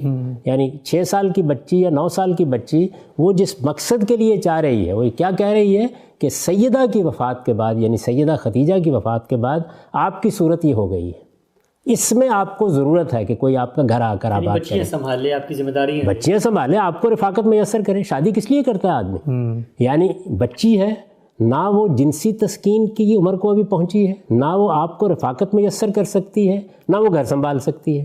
تو آپ اس خاتون کے بارے میں جو ایک بزرگ خاتون ہے، ایک مشورہ دے رہی ہیں، کیا رائے قائم کرتے ہیں؟ بقائمی ہوش و حواس یہ بات کی جا سکتی ہے کہ ممکن نہیں ہے. اچھا، اس کے بعد آگے دیکھیے، وہ جاتی ہیں اور جا کر صدیق رضی اللہ عنہ کے گھر میں پیغام دیتی ہیں. آگے سے جواب کیا ملتا ہے کہ ہم تو سیدہ کا معاملہ پہلے ہی طے کر چکے ہوئے ہیں. 6 سال کی بچی کا معاملہ اگر سال پہلے طے ہوا تھا تو 5 سال کی بچی کا معاملہ لوگ طے کر دیا کرتے ہیں. ایسا ہی ہوتا ہے. اچھا، پھر آپ فرمائیں گے کہ چلیے کر دیا ہوگا، دیہات کا قبائلی معاشرہ ہے، وہ تو یہ کہہ رہے ہیں کہ ہم انتظار کر رہے ہیں کہ وہ رخصتی کرائیں، لیکن چونکہ ہم مسلمان ہو گئے ہیں تو اب ان کے تیور کچھ بدلے بدلے لگ رہے ہیں. آپ یہ اندازہ کر سکتے ہیں کہ یہ کسی طرح ممکن ہے؟ تو یہ محض ایک افسانہ ہے، غلطی ہوئی ہے بعض راویوں سے اور اس کے نتیجے میں یہ بات بہت عام ہو گئی. وہ ایک بڑی مناسب عمر میں تھیں. اندازہ ہوتا ہے تمام قرائن کو جب آپ اکٹھا کرتے ہیں کہ 18-19 سال کی عمر کم و بیش تھی اور اس میں بالکل مناسب طریقے سے پیغام دیا گیا. بلکہ آپ خود سوچئے کہ میں اس سے پہلے آپ کو بتا چکا کہ سیدنا صدیق کو جب یہ معلوم ہوا تو انہوں نے کہا کہ اچھا، ان کی طرف سے نکاح کا پیغام دیا جا رہا ہے تو وہ تو میرے بھائی ہیں، تو کیا بھتیجی سے نکاح کریں گے؟ یعنی نہ ادھر سے کوئی ارادہ موجود ہے نہ ادھر سے کوئی امام موجود ہے. ایک خاتون نے یہ تجویز پیش کی ہے علمی اور عقلی طریقے سے. آپ کیسے یہ تصور کرتے ہیں کہ اس نے ایک 6 سال کی بچی کے لیے پیغام دیا ہو؟ ہمارے ہاں جب روایتیں جمع ہوئی ہیں، لوگوں نے ان کو آگے بیان کیا ہے، اس میں بعض موقعوں کے اوپر اس طرح کی غلطیاں ہو گئی ہیں، اور پھر آپ جانتے ہیں کہ جب غلطیاں ہو جائیں تو مقدس ہو جاتی ہیں، اس کے سوا کوئی حقیقت نہیں ہے اس کی. ٹھیک ہے. ہم سب آخری سوال آج کی نشست کا میں آپ سے پوچھنا چاہوں گا. رسالت مآب صلی اللہ علیہ وسلم کے جو نکاح تھے، آپ کی جو شادیاں تھیں، اس میں ہر نکاح کو آپ نے تفصیلاً اپنی کتاب مقامات میں اپنے لکھے ہوئے مضمون کو پڑھ کے زیر بحث لایا، اپنے تفصیل سے بتایا.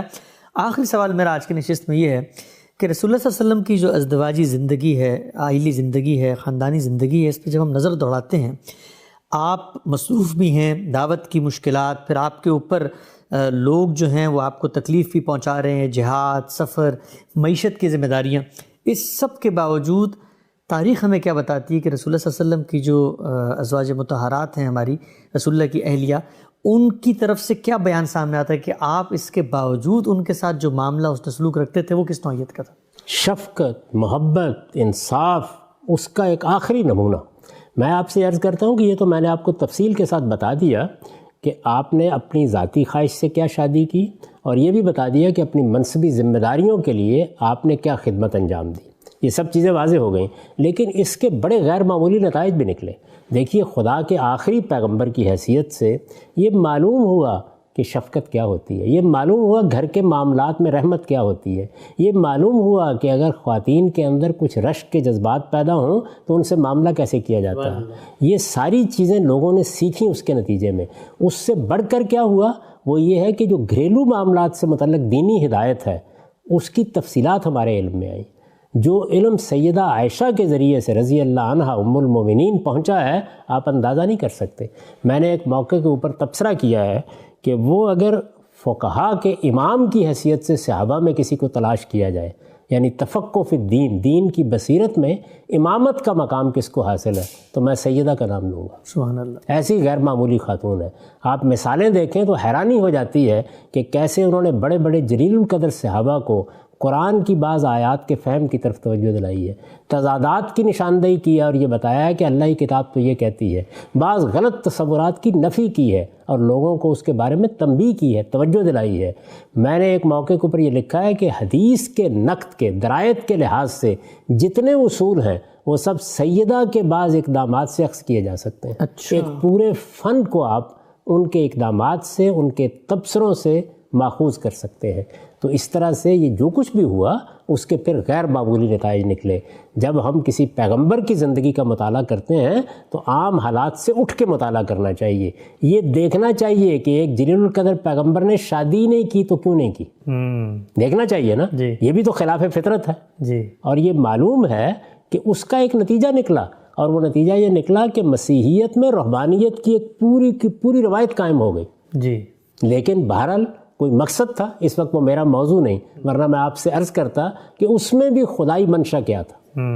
اور ادھر یہ دیکھنا چاہیے کہ خدا کے آخری پیغمبر کی حیثیت سے ہر معاملے میں، اور سب سے بڑھ کر معاشرت کے لیے ضروری ہوتا ہے، یہ بتا دیا کہ لونڈیوں کے ساتھ کیسا معاملہ ہونا چاہیے، یہ بتا دیا کہ اس طرح کی خواتین گھروں میں ہوں تو ان کا مرتبہ کیسے بلند کرنا چاہیے، یہ بتا دیا کہ اگرچہ رسمی طریقے سے نکاح نہیں ہوا لیکن اس سب کچھ کے باوجود ان کو کیا مرتبہ، کیا مقام دینا چاہیے اور کس حیثیت میں ان کو رکھنا چاہیے. اور یہ بتا دیا کہ ازواج اگر ہوں ایک سے زیادہ، ان میں انصاف کیسے کرنا ہے، ان کے حقوق کیسے پورے کرنے ہیں، ان کے ساتھ معاملات کو کیسے متوازن رکھنا ہے. تو رسالت مآب صلی اللہ علیہ وسلم کی زندگی تو ایک کھلی کتاب کی زندگی ہے. اس میں ایک ایک چیز ہمارے سامنے آ جاتی ہے. لوگ گھروں پر پردے ڈال کر چھپانا چاہتے ہیں چیزوں کو. وہاں صورتحال یہ ہے کہ حجاب ہٹا دیے گئے ہیں اور آپ سے کہا گیا ہے کہ یہ میری زندگی ہے، اس کو جس زاویے سے دیکھنا چاہتے ہو دیکھ لو، جس طرح جائزہ لینا چاہتے ہو جائزہ لے لو. تم دیکھو گے کہ یہاں روشنی روشنی ہے، نور ہی نور ہے، یہاں ظلمت کا کوئی شائبہ بھی کہیں نہیں دیکھو گے. ہم سب بہت بہت شکریہ آپ کے وقت کا. ناظرین کرام، ہم نے گزشتہ 2 نشستوں میں بہت تفصیل سے رسالت مآب صلی اللہ علیہ وسلم کی سیرت، آپ کی زندگی، بالخصوص آپ کی جو شادیاں ہیں، آپ کی جو خاندانی زندگی ہے، اس پر اٹھنے والے وہ اعتراضات اور وہ لوگ، وہ نامراد لوگ جو اس عہد میں ہماری جدید نسلوں کو، ہمارے بچوں کو اپنے اشکالات سے متاثر کرنا چاہتے ہیں. غامدی صاحب نے بہت تفصیل سے رسول اللہ صلی اللہ علیہ وسلم کی ایک ایک نکاح کی نوعیت کو واضح کیا اور ہمیں یہ تقویت اور اعتماد دیا کہ ہم معاشرے میں کھڑے ہو کر اپنے جلیل القدر پیغمبر اور دنیا کے اندر اللہ کی آخری حجت کی زندگی کے بارے میں پورے اعتماد کے ساتھ کھڑے ہو کر لوگوں کو جواب دے سکیں. ہمارا وقت یہاں پہ ختم ہوتا ہے. میزبان محمد حسن الیاس کو یاد دیجیے. اللہ حافظ.